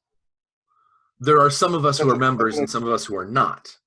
I am Right, not so a member of the High Council. Is every member of the High Council an arcane? Correct. Oh, yes, since the beginning of creation. But you do not interfere with our paths. We give gentle nudges. We give... When you mess up. Oh my By God, he's a offending the thorn! Spelljammer. I attack. By offending the Spelljammer, you as an arcane, the race of the arcanes have offended the Spelljammer. It's gone missing, but you need us to fix that problem. We may have placed a stone in the river incorrectly, yes. Have you ever thought Yeah. that the way that you offended the Spelljammer was by referring to everything as a lesser race?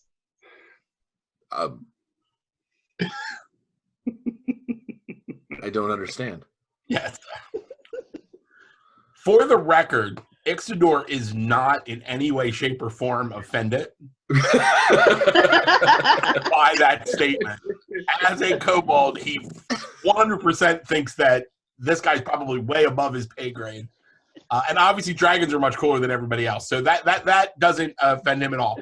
But he is convinced that y'all did something real dumb.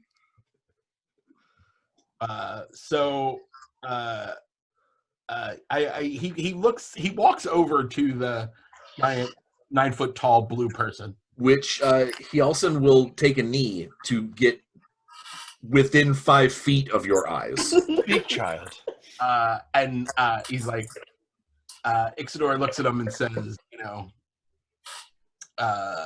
we will require that you put it in writing for my associates about their payment. I care little about this, but what is more importantly is that we need information on when we will arrive, when we will meet the cartographer, and I will need access to a library as soon as possible.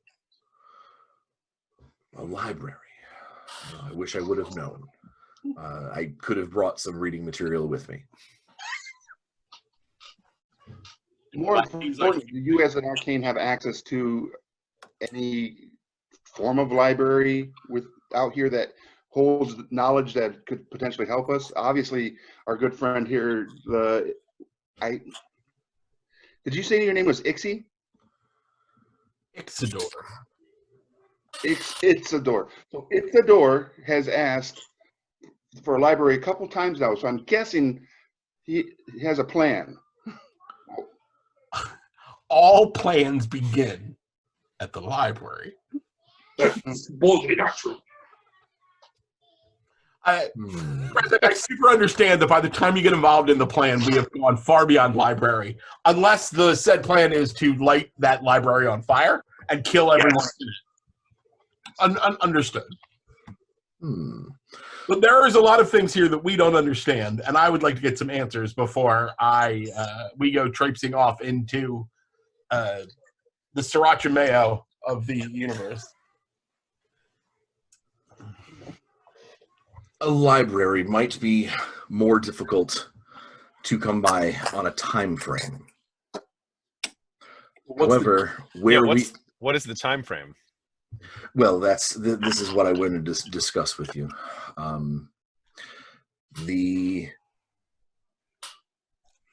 We waited a year. You have 16 hours. Yeah, the goal that you've posited is that for several years you've been missing a city, and you have now gathered us to solve this problem, and we're on a limited time frame. Oh, the vessel is in motion. We are on a path.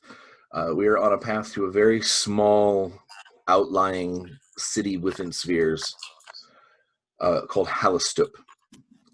I don't believe there is a library on Halastup. This is what I meant, is the direction in which we are going. It would require a dramatic alter of our course to find a library. Is Halastup a planet or a place within a sphere, or is it another vessel? It is a planet within a sphere. And this planet has no libraries on it whatsoever. So it's an ignorant backwater planet. You'll understand when you reach Halastup. But this is where we're going to meet the cartographer? This is where the cartographer is, yes. And from there, your threads of fate have said you will find the vessel that you need to take you to the door in which you must open. When you say our threads of fate, is it through some magical means that you are reading the future possibilities, or is that metaphor? Are you just being purposefully obtuse?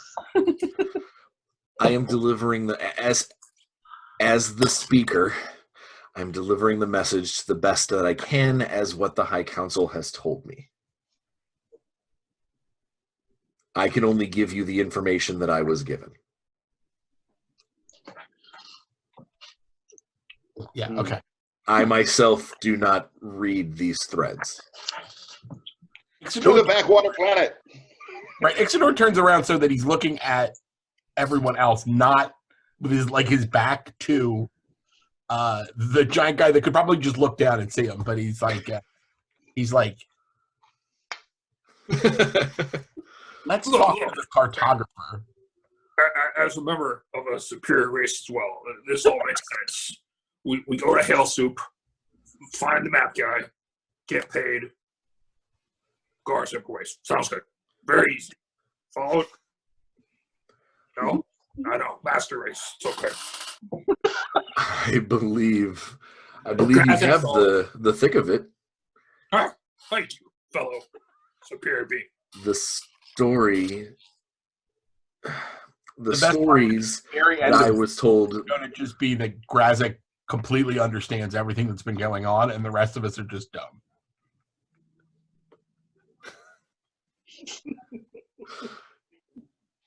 I think Grazik's got a different grasp on it. You just want to get paid, man. We should reach Halastup in. He looks at Lassiter and says, "In 3 of your days." My days? Okay. I don't know how many days that is for the rest of you, but we got a lot of time on our hands between now and then. Is there anything that we can do to help with the ship, or that I can do to help? The drones maintain the comings and goings of the vessel, and the vessel takes care of itself. Well, if we're going to get a vessel, as you have called it, for ourselves, for our journey, we might want to have a better understanding of how one works. A small jammer like this will not run the same way as a vessel that you can find. Or in this case, as the stories say, that finds you. But I can at least, over the next few days, I can discuss with you how to make this work, as that, with the exception of Typhon Sigma, I believe the rest of you have never been here in between the spheres. No, and in fact, intrasphere travel is distinctly related to my interests, or directly related to my interests. It's almost as if destiny steered you this way when you were young.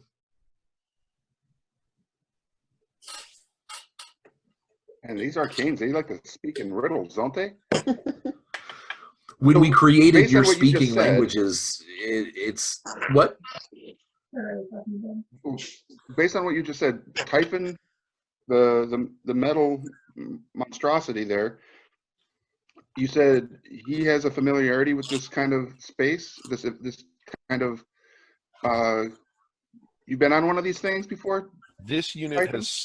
has served on a ship in the past. Okay, well that's a benefit. But you seem to have some sort of like memory challenge. Well, no, so, this unit recalls all of that. Recalls all that and more, like a bag of chips. He's just like the other one. I thought. So were you a drone on a larger ship than Typhon? Actually, Brian, have you done any background? Like, do you know what sort of ship recovered me, sort of thing, or you want me to do that? So shard space is covered in a lot of human ships. So you probably worked on either a galleon or a hammer ship. I was gonna say a hammer ship. Hammer ship's easy.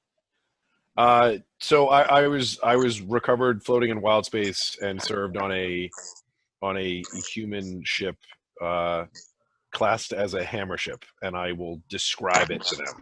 It essentially looks like somebody built a wooden boat that looks like a hammerhead shark, basically. It has metal and it's very steampunky. It has kind of like metal bits, and it's got like metal railings and stuff, but it kind of follows the same parameters as like a pirate ship or like a ship of the line of that type of. Only it's flying in space. Typhon was recovered by the crew, found floating inert, and when he came online, didn't remember anything before that, and served on the ship for a year. And then at the end of his year, the captain was like, "Look, you've more than paid back us finding you. Like, you don't need to stay here." And then I kind of went off the boat, and that's when I met the blue guy. All right, so But that's all I recall. Speaking in timelines, then, about a year ago, you were floating lost in this guck, and about a year ago, the Spelljammer went missing. Yeah, sure. It could be Right. within. It might coincide a little, relatively close. There are no coincidences, right? They're a string of fate. They're Threads of They're all stringy fate things. Yeah.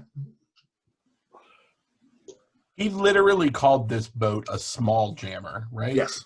Okay. Mhm. But I'm assuming this thing is significantly larger than a hammer ship. Let's see. Hammer ships run. No, it's about half the size, but way wider. Okay. Hammer ship's going to be much longer. Yep.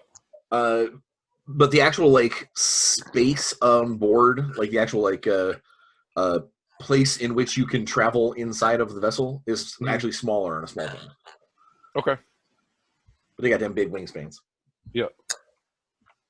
Oh, which now I'll show you guys, because since you're walking around out on the deck and you can kind of look around, you can see like this is what you're sailing through space. Nice.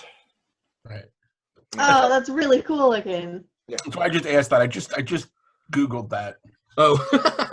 And I was like, oh, that's literally the name of it. Yeah. And totally out of character, the small jammers are effectively kind of like spore babies of the Spelljammer. Okay. It sort of like sheds them every once in a while. It's not disturbing at all. It's like Ship from Farscape. Yeah. So metagame, it's like Farscape a little bit. I don't know. I never really got into Farscape. The farting Muppet threw me off. Oh, dude, he's the best. No, I hated him. It threw me off. I was like, I don't want to watch this anymore. Okay. So it's a lot like Farscape. The ships are sentient-ish. Only, some of them only, are more sentient than only others. Only the only some Spelljammers and the Smalljammers. Okay, cool. Elven ships, in theory, could be because they are grown from like crystal and wood. Okay. But for the most part, it's just Spelljammers and Smalljammers that are legitimately living creatures. Okay. Mhm. All right. And Manon, Mhm. when did you start? You said that this is kind of aligns with your interests, the whole interplanar crystal sphere travel. When did you So start like walking that path? Was it about a year ago? no.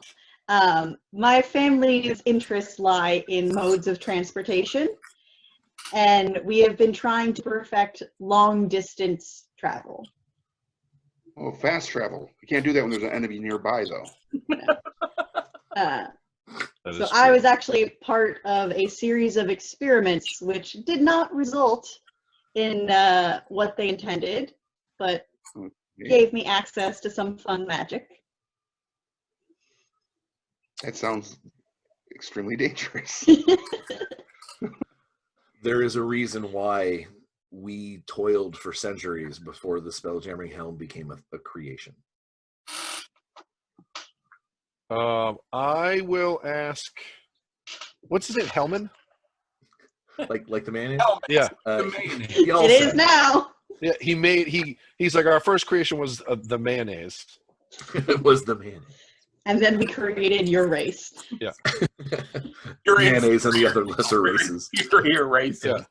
Yeah. The mayonnaise is the primary concern, and then there's the other races. All of the miracle whips. Yep. Circle. Saga of the Aeolis. Yeah.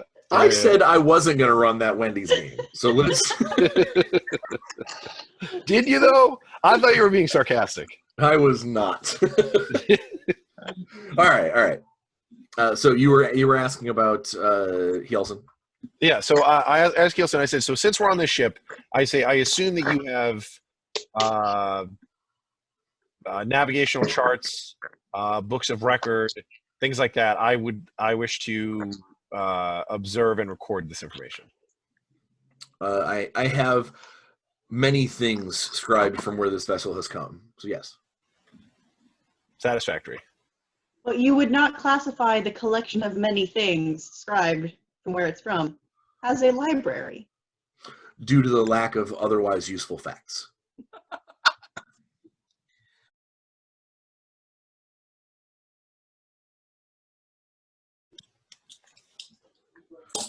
All right, everybody. Sorry about the weird little. I probably put like an image break or something in the middle of there. I had some computer difficulties. Basically, my whole system freaked out and shut down. So we're getting back into it after an unexpected momentary break. For you, it was merely seconds. For us, it was an excruciating 14 minutes. We're doing it live. We're doing it live. No net. So where we were at a second ago, someone had mentioned Typhon had wanted to go see some travel logs, at which point Hylton, the speaker, said that he would bring you to the information that he has. Ixidor's going to spend his time during this travel, traveling around the ship, learning everything I can. Tiny little notepad, tiny little pencil, with his tiny little script, because he's so tiny that his handwriting is just looks like little dots to other people because it's just so precise. He's very methodical because he does not move very quickly. Okay. So draws pictures of everything. We'll deal with that real quick. Because actually, that's one of the things I kind of wanted to do is to see if over the 3 days if there was anything special anybody wanted to do. So the traversable areas of the ship are actually kind of small. There's the little banquet area that you guys saw, the mess hall. There's the observation deck, where is the primary place where everybody hangs out, because it's once you get used to looking at what the Phlogiston looks like outside of the ship, it actually is really sort of mesmerizing and kind of scary pretty. And every once in a while, someone, whether it might be a drone or maybe one of the members of your party, Very rarely Hjelsen would do it himself. But someone might say, "Hey, come to the observation deck. There's something you may want to look at. And that's going to be like maybe you see the wake of another spelljamming ship. Oh, cool. Or once there is this giant, and I mean giant, way bigger than this ship. It looks like a floating jellyfish, just sort of going through the thing, and so someone might point that out and be like, "That's unbelievably beautiful and kind of terrifying." So every once in a while, but most of the time, it's just you get to see the pretty lights and swirls going by. There is a room that initially, until you have a chance to have a conversation with Hjelsen about what what the actual helm of a spelljamming ship is, he will not let you in that room. The door is locked and magically warded. Once you've asked, he'll sit down and have like almost like a parent, like a parent-child conversation about the hot stove. It's time for us to have the talk. Yes. He will go into great detail that his ship is not like other ships, in the fact that he only needs to sit in the helm occasionally. He just basically needs to remind the vessel where it's going, because this vessel is a living thing. It wants to go where I tell it to go. But every once in a while, I have to tell it to go. Only in the case of emergency or in the case of something bad happening would I actually need to sit in the chair. And over those 3 days, nothing bad happens to the point where he needs to sit in the chair. He'll sit in the chair for the purposes of landing, but we'll talk about that here in a minute. But is there a way that we can communicate with the ship, or do you have to be in the chair to communicate with the ship? Or he tells you that the ship hears you if you speak to it.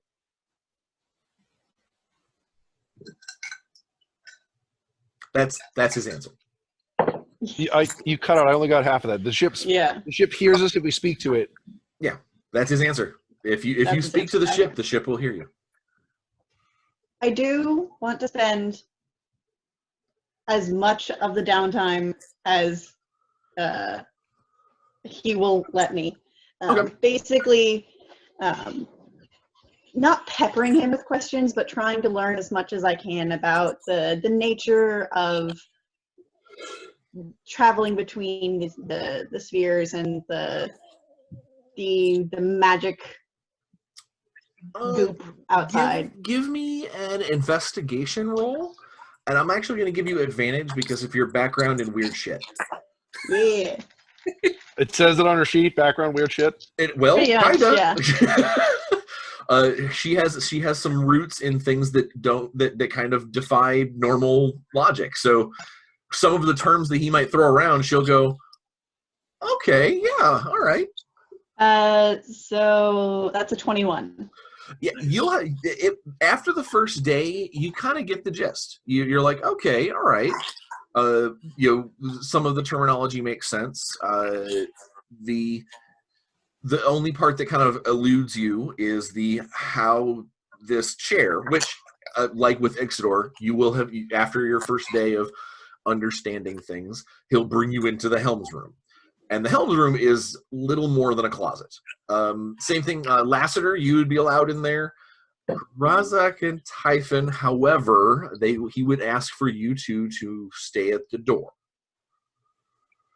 So I've seen a Spelljammer throne. You've seen helms before, yeah. It's effectively, I mean, there's different versions, but it's effectively just a big chair that like you sit in and like think real hard in. I am doing this, sir. Yeah. I'm gonna throw out a really, really out there reference, like the ancient chairs from Stargate. Sure. Yeah, actually, kind of real close. Nerd.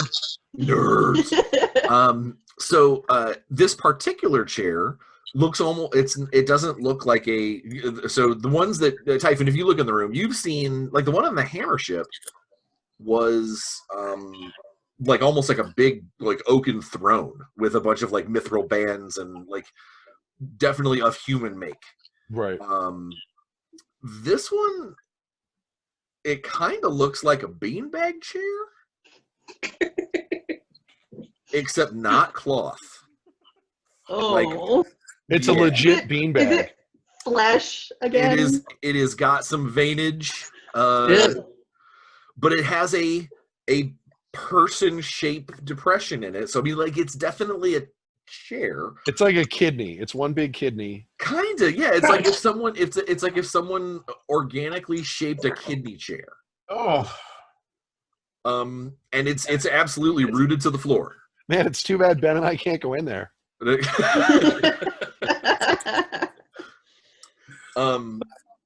But anybody who has any kind of spellcasting talent, he will let you go in, and the closer you get to the chair, the more you can feel the ship. And I mean that as in, like, not just that thrum, which, by the way, now at this point you guys just don't even hear it. It's there. It's just background noise.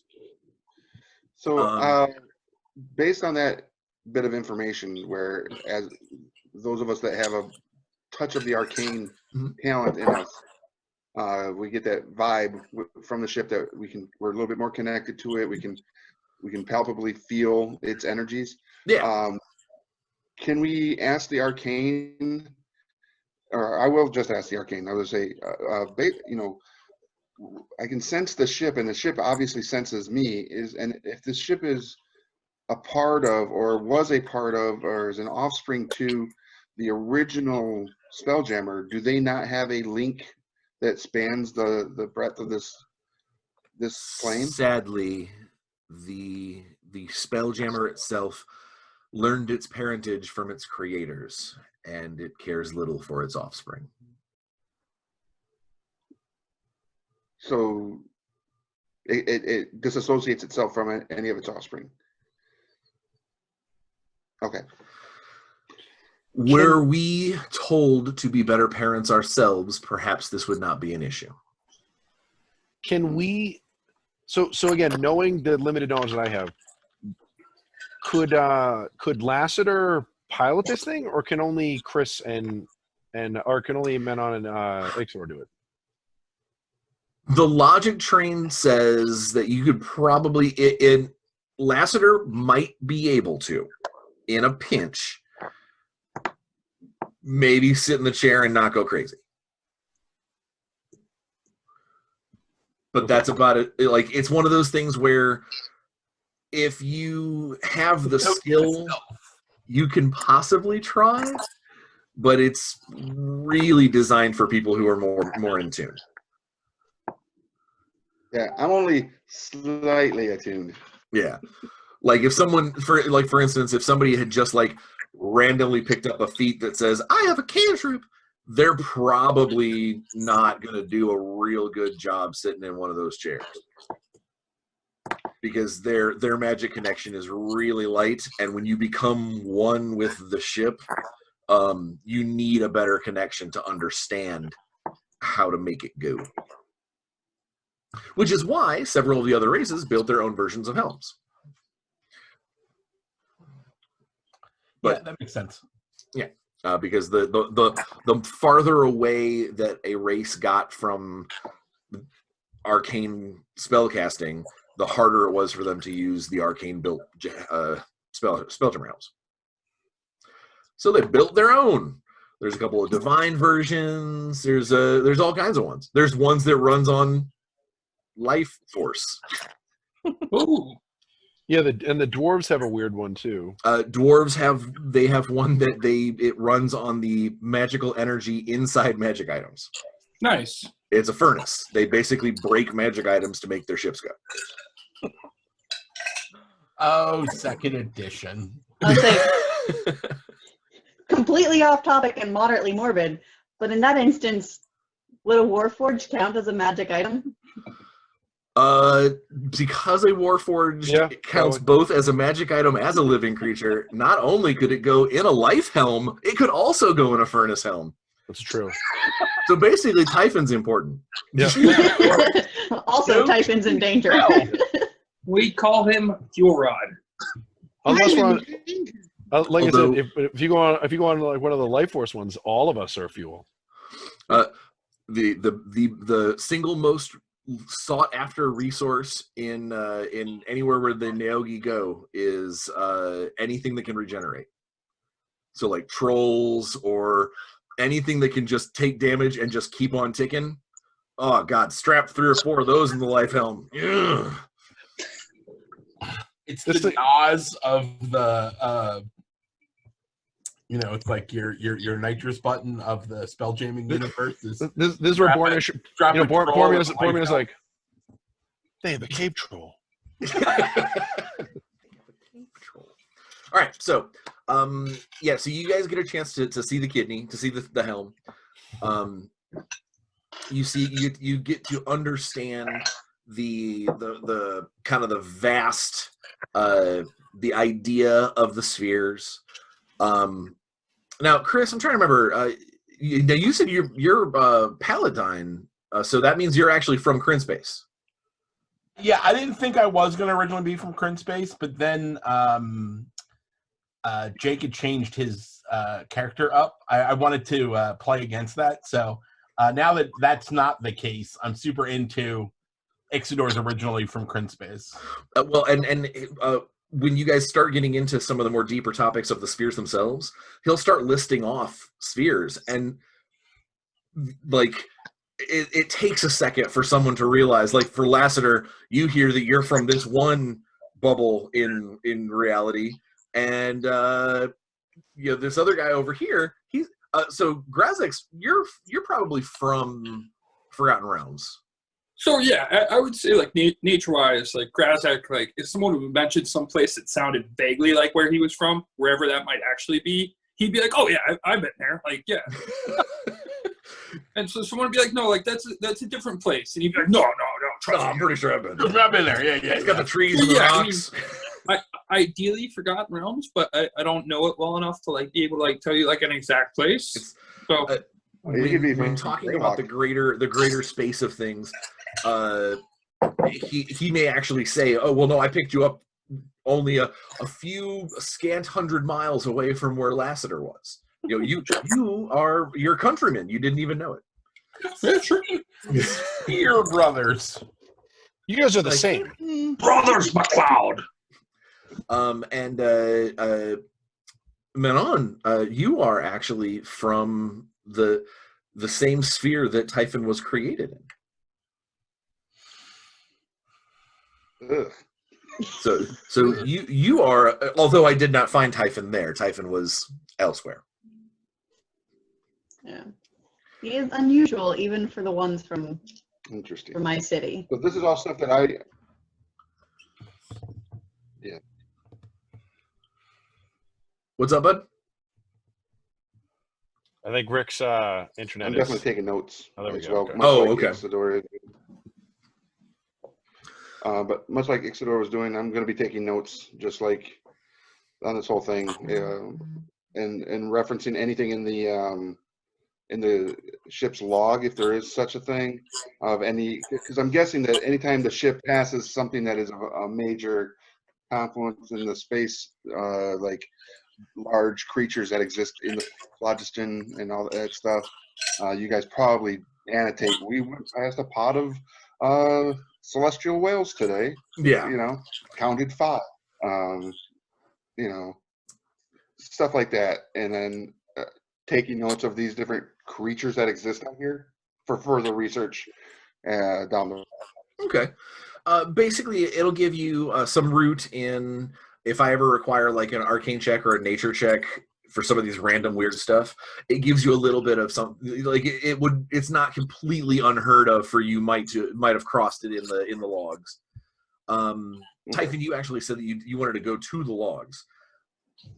Yeah, I want to read through the logs. I want to like try to look at and record any I don't know, like the equivalent of like star charts. Like so Okay. if and when we end up getting this other ship, I can hopefully help with navigation and like at least our own location. Okay. Do you know the language of Celestial? I do not. Okay. It is a whole bunch of symbols that don't make any sense. I do speak Celestial. So you can translate. It is basically it's a ship's log, kind of like what Lasser was talking about. Major events are written down. Finding each of you is written down, and you are surprised to find out that Typhon was found almost 10 months ago. Just been in a box. He's just been in a box. And there are weeks between the finding of you guys. Okay. So although all of you remember going to bed last night or a couple of nights ago, you were snoozing a lot longer as per these logs were concerned. Some very Which good would pipe explain tobacco. why Grazak was so hungry. Not just nature. Not as well rested as we thought. Now, what you do find, and this takes a second, actually give me, this is going to be a straight up arcane roll, Exeter. As you start to decipher, you run into a whole bunch of symbols that you go, wait, this isn't language, this is describing something. While I'm doing the logs? Yeah. Is if a lot of it's mathematics, like I'm assuming that. So my secondary language is Gnomish. I thought that made sense as like a sciencey language. It is. So I'll be spending most of my time working with Ixidor, like trying to translate and or I don't know, I guess record as much of this as I can. Okay. Rolled 13 plus 4, so 17. Awesome. So on a 17, when you run into the like you're reading it like a language, and then you run into something that's obviously more like geometry. And you're like, oh, okay. Except because also with your spellcasting background, you recognize that it's like if someone was trying to draw a diagram using spell levels. Like yeah, okay. 3 true strikes plus a detect lawful good divided by 2 fireballs and a lightning bolt off the port bow. And you're like, okay, all right, okay. It equals 7. Yeah, and the next line is we've been rerouted. I know the direction we need to go. I'm sitting back in the helm. 6 days time. So it's more, instead of it being a map of directions, it's more like a map of instructions. Right. Okay. You get the idea. It's gonna take. It is not something that is easily understood without sitting in one of the chairs. So even with your gnomish math help, he can give you the equation, and you can go, well, that's absolute gobbledygook. You know, like that makes no sense whatsoever. Although you recognize that it is an equation. It's just not it's an equation that doesn't balance because it doesn't have quantities. It's got terminologies. It's like if someone said red plus blue equals a vest. And I'd be like, I think you're having a stroke. Yeah, this is basically it's nonsense math that only makes sense once you understand how to helm a ship. Okay. But the math is standard because, like, you can see as you go through 2 or 3 different directions that he has gone. Like he went to Realm Space to go pick up Lassiter, left, and then came back to go get Grazak, and the math is the same. So it's like once you know the coordinates, the arcane coordinates to get there, you can feed it into the chair, you can make it do what it needs to do, and you can follow these paths. It's just not something that you can write down on a map. There's no left, right, and forward. You actually kind of have to know what makes it go. It's less of the take a left at First Street and more on the go until you see that one tree and then go 15 minutes past the one tree. It's the take the second left at the last star on the left and straight on till morning. Yeah. Because that makes no sense depending on which direction. And it's old Fey wisdom of whittle shins around the picket fence twice, and the door will be on your forward. Like what the hell's that mean? All right, well there we go. It's those kinds of concepts. It's definitely magical in nature, not a direct here and there. Speaking of which, while you're going through the logs, and he doesn't have any problem with you guys doing so. And if you run into any kind of hiccups, he'll point out. He also tries to be as helpful as he can. Sometimes that help comes in the form of a really stupid riddle, and he leaves the room, and you guys look at each other and go, "What is that?" All right, we're more confused now that you dropped that logic bomb on us. Thank you. But there have been a couple of times where he will ask you to leave the helm's room because he does not want the ship to be confused who is its master. And anybody actually tuning to the ship? Basically, yeah. He doesn't want anybody steering us into a star. And when he sits in the chair and shuts the door and all that, the ship does act a little differently. Like it doesn't fly quite as smooth.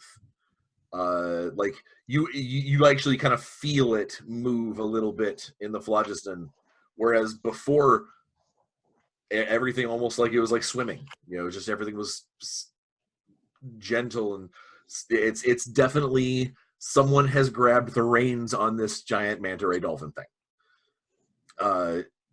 And you can't help but notice that's the time when you hear the thrumming increase in rhythm. It goes just a little faster, and then when he leaves the room, it goes back to its regular pace. After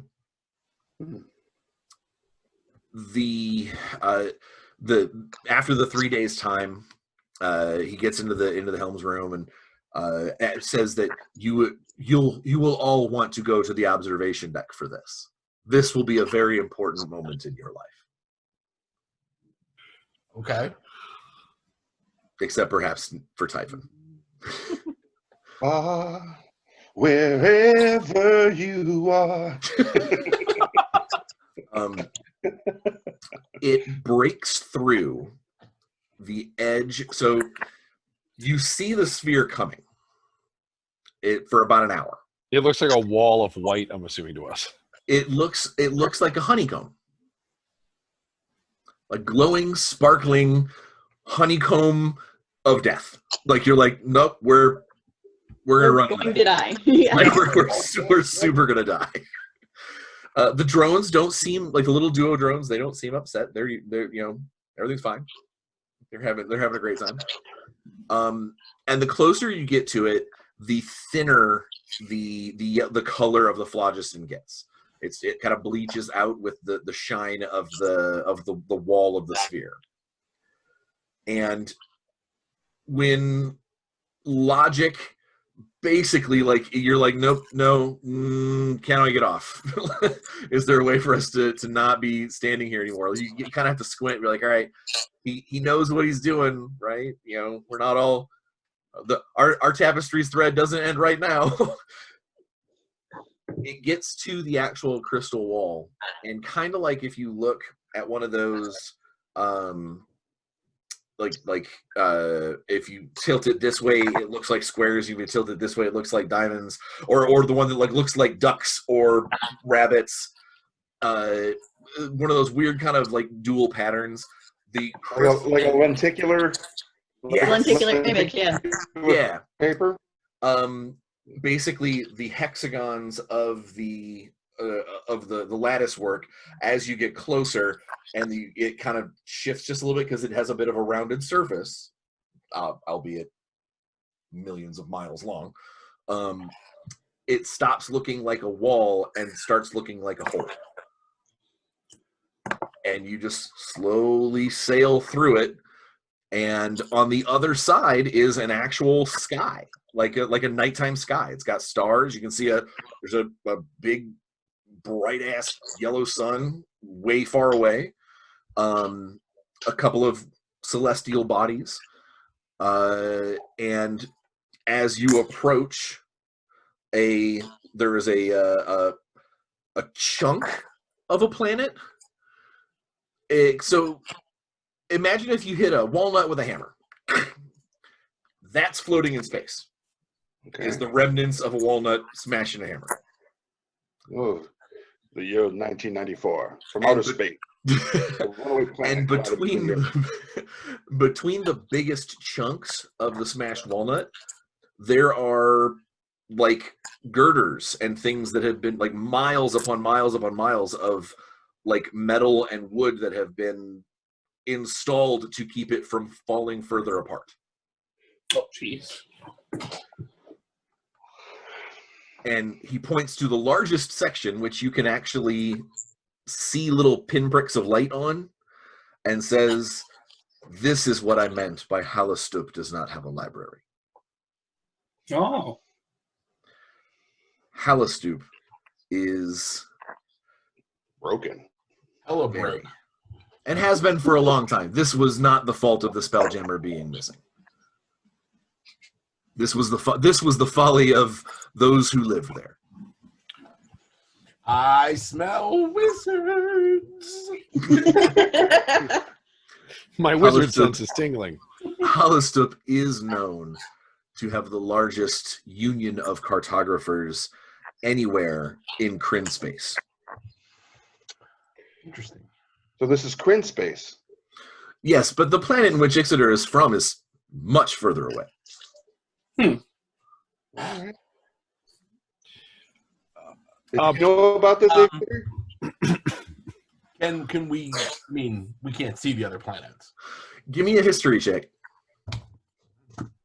Rock and roll. Give it a shot.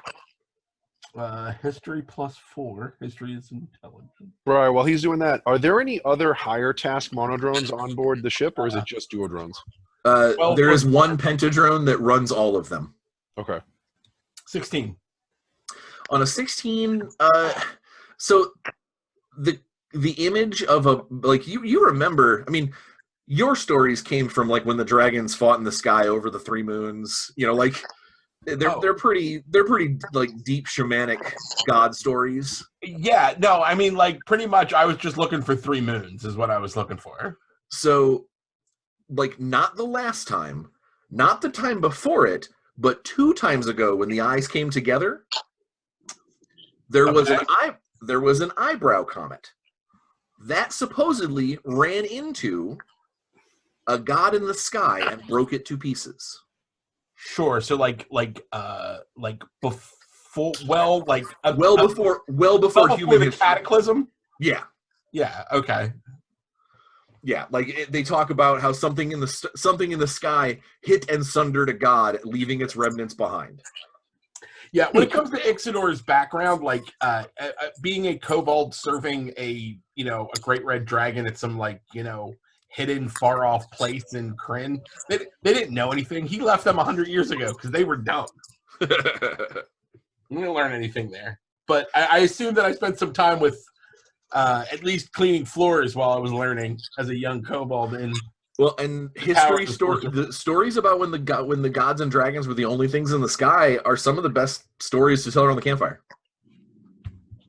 Yeah, it makes sense. But yeah, you definitely would have never seen this. No, sure. And as you get closer to Halastup, you can see that the girders, the big metal stretches between chunks of planet. The planet is probably only the size of, it's more like a moon. It is not that big. But it looks like almost like someone used some kind of like druidic magic, like shape-shifting magic, to pull the metal out of that piece of planet to stretch to the next one. Oh, wow. And it's kind of like interwoven with trees and things, or at least wood. So there was definitely some high-end epic magic that kept this thing from falling apart. This is like it's like Comet M. A little bit, yeah. Asteroid M. Asteroid M, yeah. I knew what he was talking about. Yeah, well, got it correct. So Nerd.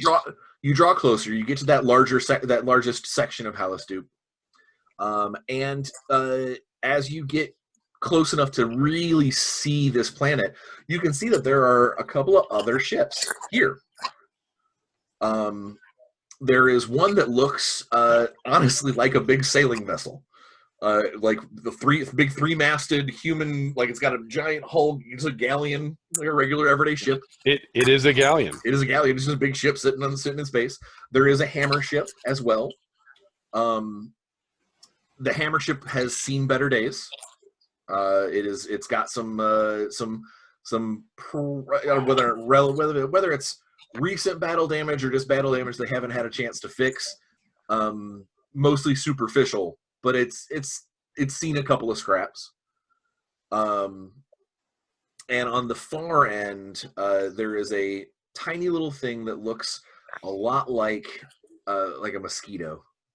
Looks like a little bug on the far end, trying to hide in the planet's shadow, maybe. But just a tiny little squeaky bug. And you draw closer, and as soon as you kind of really got to take in the sights, everything sort of lurches forward. Like your face feels like a full. So everyone kind of has to sort of take a front step as the gravity of the planetoid joins with your guys' arcane envelope of the Spelljammer, and your gravity shifts to make it work. And so everything's like, oh, okay, and there's a reason why it takes a helmsman to try and park one of these things, because if you didn't have someone to keep it from tilting too far or diving down, like you could see where it would be real easy, especially for a small fast ship, to just nose dive into the planet. So it does, you now appreciate just a little bit of, okay, sitting in the chair is important. Having someone sit in the chair is an important thing. You draw very close to the up into nearby the galleon. The hammer ship is probably 30-40 miles away. The galleon is close enough that you can see there are people on it, like walking around on the decks and things. And you come to rest just outside of the kind of cityscape of the Halastoop commercial section, for lack of a better term, like the only real, I don't want to call it like a starport because that's way too sci-fi, but it's like a port city. It's a port city in the middle of a blasted wasteland. And Hjalson sets the Halastoop down outside. He actually sets it in. It's in the wastes. He sets it down on the planet. It's a small enough ship that he can. And when it comes to a complete rest and everyone's, breathing, like the air envelope sort of kind of pops like a soap bubble, and the air between the planet and the ship mix, and you immediately get just this like ashy. Like this ashy taste in your mouth of a planet that has seen better days. It's sour. Like the air is just not quite right. And definitely much colder here than it has been on the ship. Your first thoughts are, all right, we should probably grab a blanket or something. Like let's grab the maybe not winter gear, but at least late fall. Ixidor climbs into his bag and just stays there until someone picks it up. Until somebody picks it up. Halastoop, that's the name of it. Hjalson basically gestures towards the front of the ship, so it kind of lets out its tongue. Maybe a big fleshy pad kind of rolls down off of the prow. A pseudopod, maybe. Yeah, some kind of pseudopod. Yeah. And he asks if there is anything that he can do before you go and seek the cartographer. Yeah, do you know where we're supposed to meet him? He will have he will have scales as blue as my skin, Scales, you say? and he will understand what is at stake. Where are we supposed to meet him here? Or is he supposed to find us? Is that He gestures and he goes, the cartographer's union is within there, or what's left of it. At the mention of blue scales, Ixidor is very excited. Especially because we're in Crit space. You're inside the bag, like you can see like the edge of the canvas, the tail.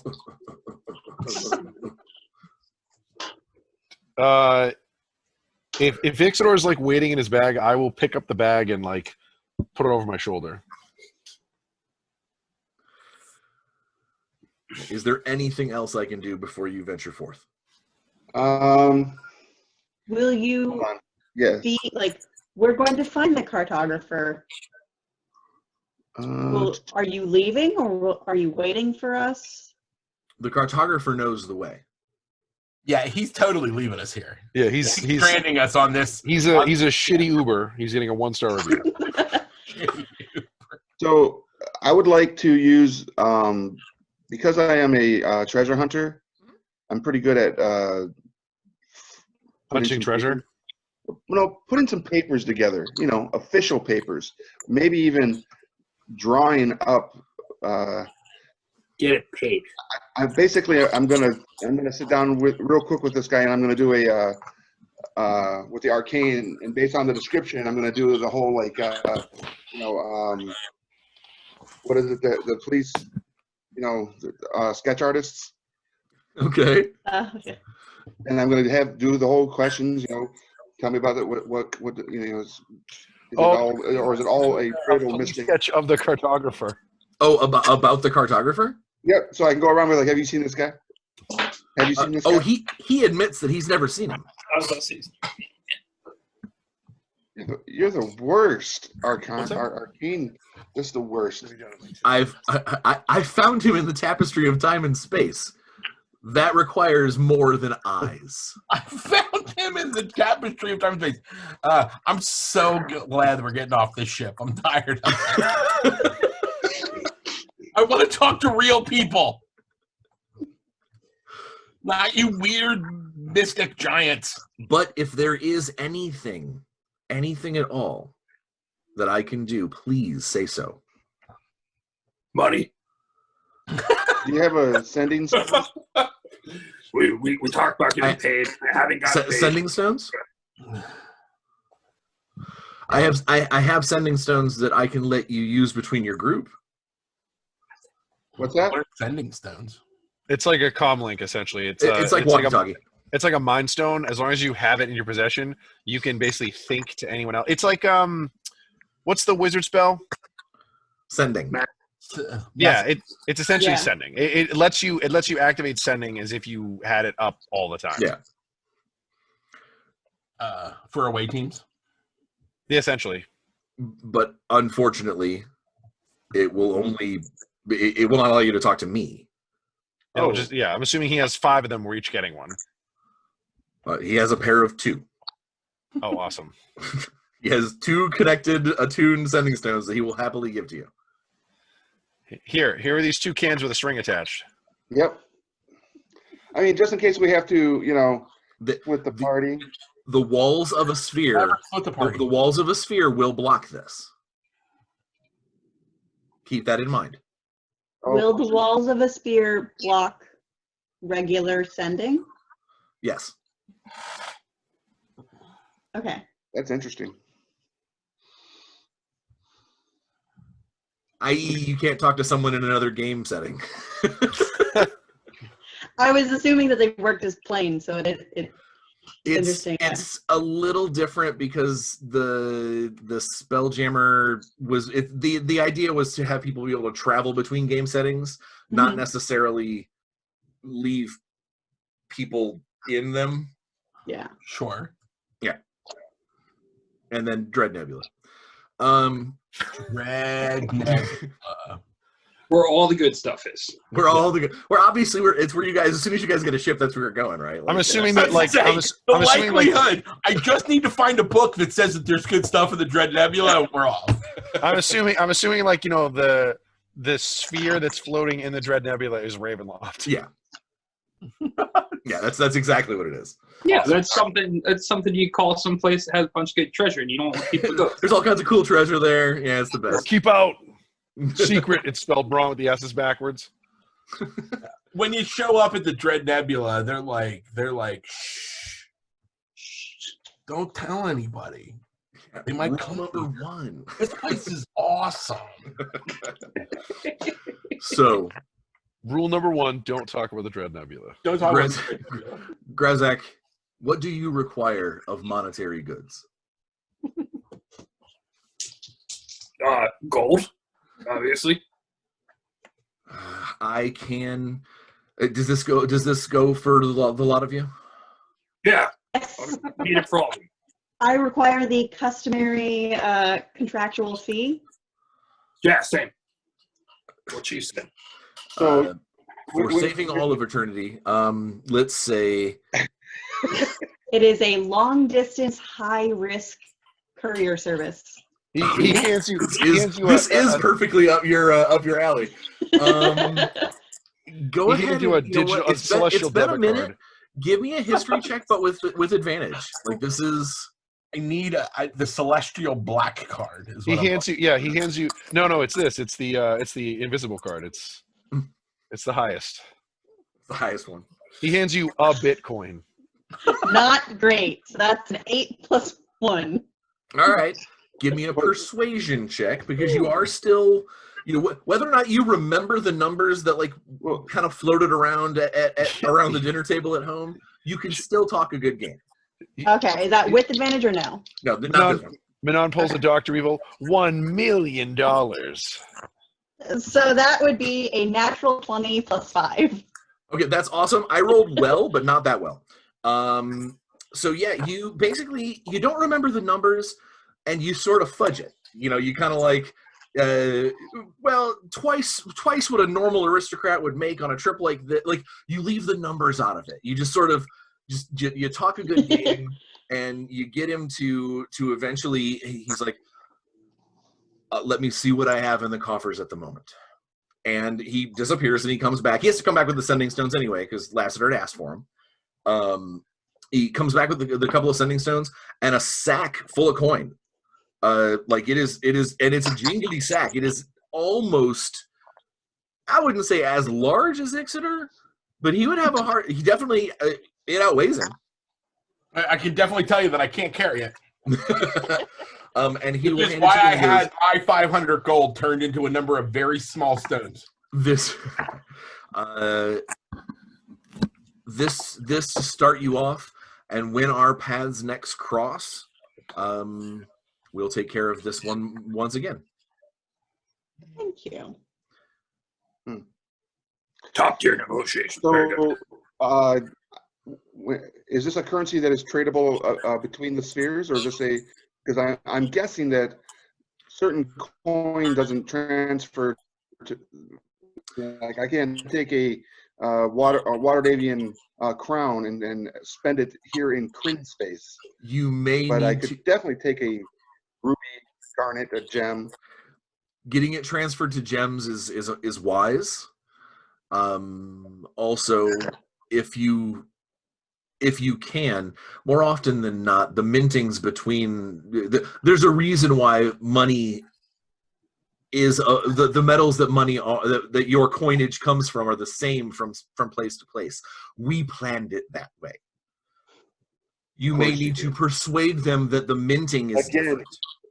Again, influencing those who you said you do not influence. I'm telling you, he's a Thurn.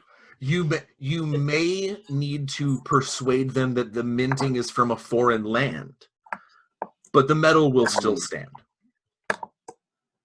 All except the wheel. Great, another riddle. No, the wheel is a place. Oh, okay. It's It is a sphere that has recently reared its head, and we had nothing to do with it. Wait a minute.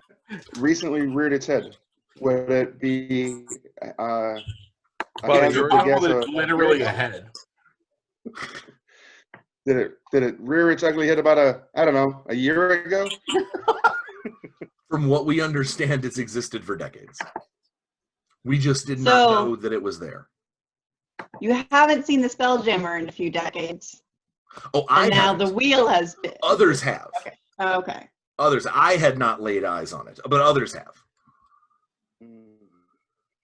But yes, the appearance of the wheel is problematic. And is it coincidental that it happened to start to make its appearance based on Spelljammer going rogue? I would. He gets almost a sinister look in his face. Like, this is the first time that, like, most of the time, the emotions on his face have been very sort of arrogance. You get a glimmer of legitimate malice. And he's like, I would love for the wheel to be responsible. But I cannot be sure that that is the case. As he breathes out the pissed offness because he doesn't want to get back in the chair angry. So I'm guessing the wheel is a threat to the council's seat of power. Well, I feel like it's more of an insult, because if they created everything, but then something they didn't create sprang into existence. We are not so arrogant to believe the council created everything. We're merely helped in the shaping to make sense of it all.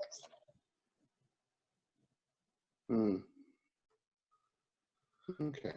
And the wheel is new. So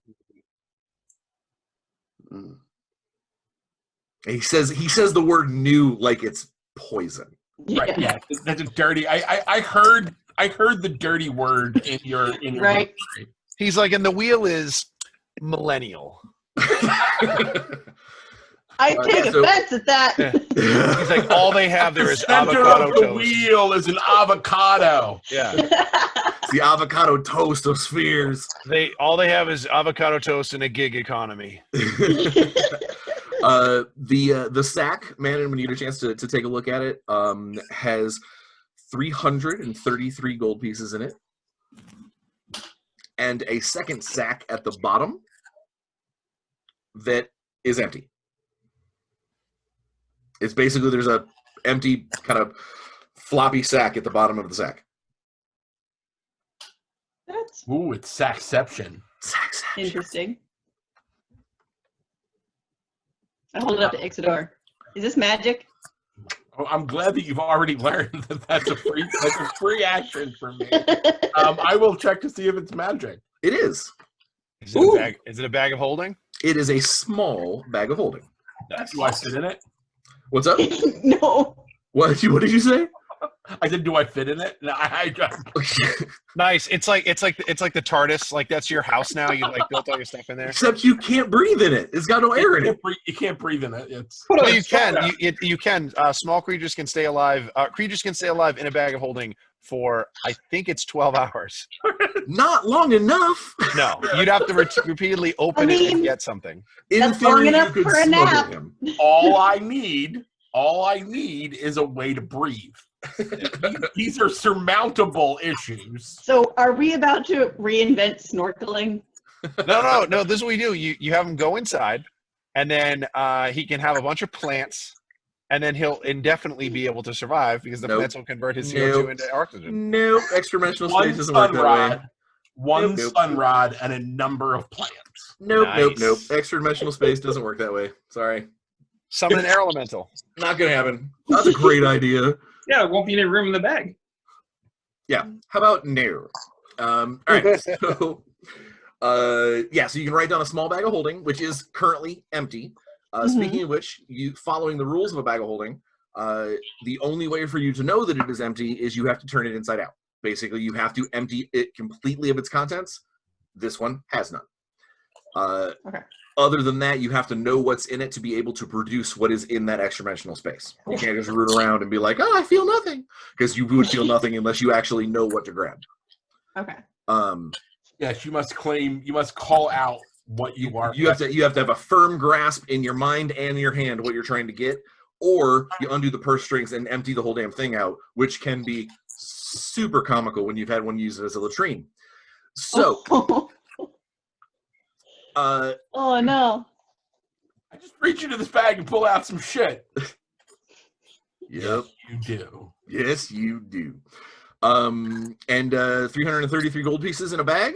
Obviously, you get to keep the other bag. You get 2 sending stones. I will let you guys take care of who writes down what as far as keeping track of that. I would suggest, as a hat tip to our good friends at D&D Beyond, putting it on someone's character sheet so that way it is still built into my campaign records. And then you disembark the small jammer. Tear in your eye that you have to leave behind. Who wants to be our scribe? Rick, are you doing that, or your best friend? He also in the speaker. I am going to go ahead and do that. I am doing that right now. Sounds good. And you have a scant half a mile of wasteland to cross before you get to the. He can't park that close. You can't just like sit down in Times Square and be like, "Hey, everybody, what's up?" Doesn't work that way. I mean, right now you can. Well, oh, too close. topical? But I think that is actually a pretty good place for us to stop at the moment. Right before you enter the port town of Hollistup, and to find your friend, hopefully your new friend, the cartographer. I want to take a couple minutes real quick for you guys to tell everybody where they can find you if they want to like send you love mail and happy grams and the Insta tweets or whatever. Sure. I am available on all of your internets at All Hail King Torg or Nice. at 9th Level Games on all of the platforms, on the Facebook and the Instagrams, the Twitters, and everything. And www.9thlevel.com. But my personal Twitter is at All Hail King Torg. Nice. Ben, you next? Yeah, it's Bear Claw. The L is a 1 on Instagram, and Ben at Alpha Mega Hobby. If you want to message me about getting some games or something, Alpha Mega Order Hobby. the cool stuff. Yeah, alphamegahobby.com. Order some cool stuff for shipping. Yeah, it's basically the same for me. alphamegahobby.com is the website. You can find us on Facebook at facebook.com/alphamegahobby. My email is going to be jake@alphamegahobby.com. If anyone is into any of the social media platforms, I pretty much have sanguinary Oz on everything. It's on Twitter. I have it on Zoom. I think it's the same. I have it on all the gaming platforms. But yeah, I mean, pretty much we're down to clown. If you message Ben or I on Facebook, we'll get you guys sorted out. We're not doing curbside pickup, but we are shipping everywhere. So people can do flat rate shipping through UPS or through the post office. And you know, we have like over 1,700 games in stock. We've got tons of role playing stuff. Magic. We're taking pre-orders for the new Magic set that's coming out. Oria. And I'm Lair of the Behemoth. Yeah, Lair of the Behemoths. The Behemoths. The Bohemians. And you know, so we're happy to ship stuff to people wherever. I realize that with us all being trapped inside, it's something to help you from keep climbing the wall. So yeah. I am more of a lurker and less of a content producer. I am on Instagram as Clover B Cosplay, and I'm on Twitter as Clover B with 3 E's. And occasionally I appear on Coven MTG, the stream that is primarily women Magic the Gathering playing EDH or Commander. Sweet. Awesome. Nice. I am Rick Rolls America on all the socials. That's Rolls with a Z because I'm trying to maintain that 90s edgelord space. oh my God. But that's on every social media platform. Rick Rolls America.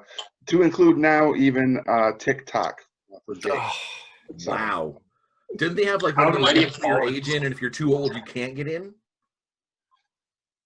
I don't know about that. Is that true? If you can bust a funky beat, TikTok wants you. I did sing on it already. All they care about. All they care Awesome. about. So yeah, I'm on all of my, and as soon as this quarantine is over, I will be back on the road. It'll be a little different than what I had originally planned, based again due to the changes that are happening in the world. So if you want me to come to your local game store and set up and live stream and shout out and basically spotlight your space, let me know, and we'll make it happen. You put out dice and dice and Mountain Dew, and he'll appear like Santa Claus in the middle of the night. that's true. KFC and Monster Energy. Yeah, I can't see. You're gonna see me here in a second when I do the wrap of this. So thanks everybody for coming out and playing our session 1. Hopefully the technical issues weren't too weird, and we're just gonna make this bigger and better for next time. So we'll see you again soon. See you guys.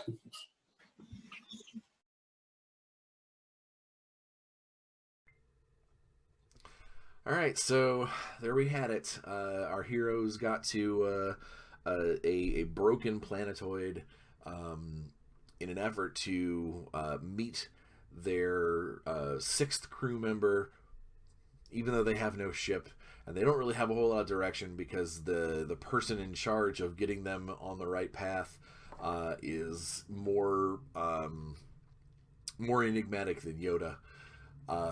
And less helpful than a splinter on your thumb.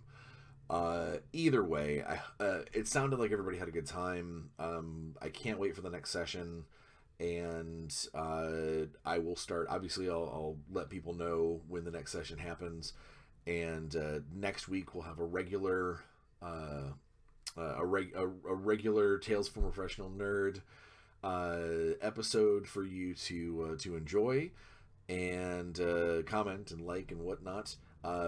Speaking of which, subscribe, share, like, comment, all the stuff that you normally do. Please do so below on this one. It's very important to me to know whether I'm doing the right thing here. And you know how it is. Just stay safe. Stay away from all this virusy grossness. Feel free to contact me on all my various social media platforms, and more than anything, go out there, have fun, and play some games. We'll see you soon. Thanks.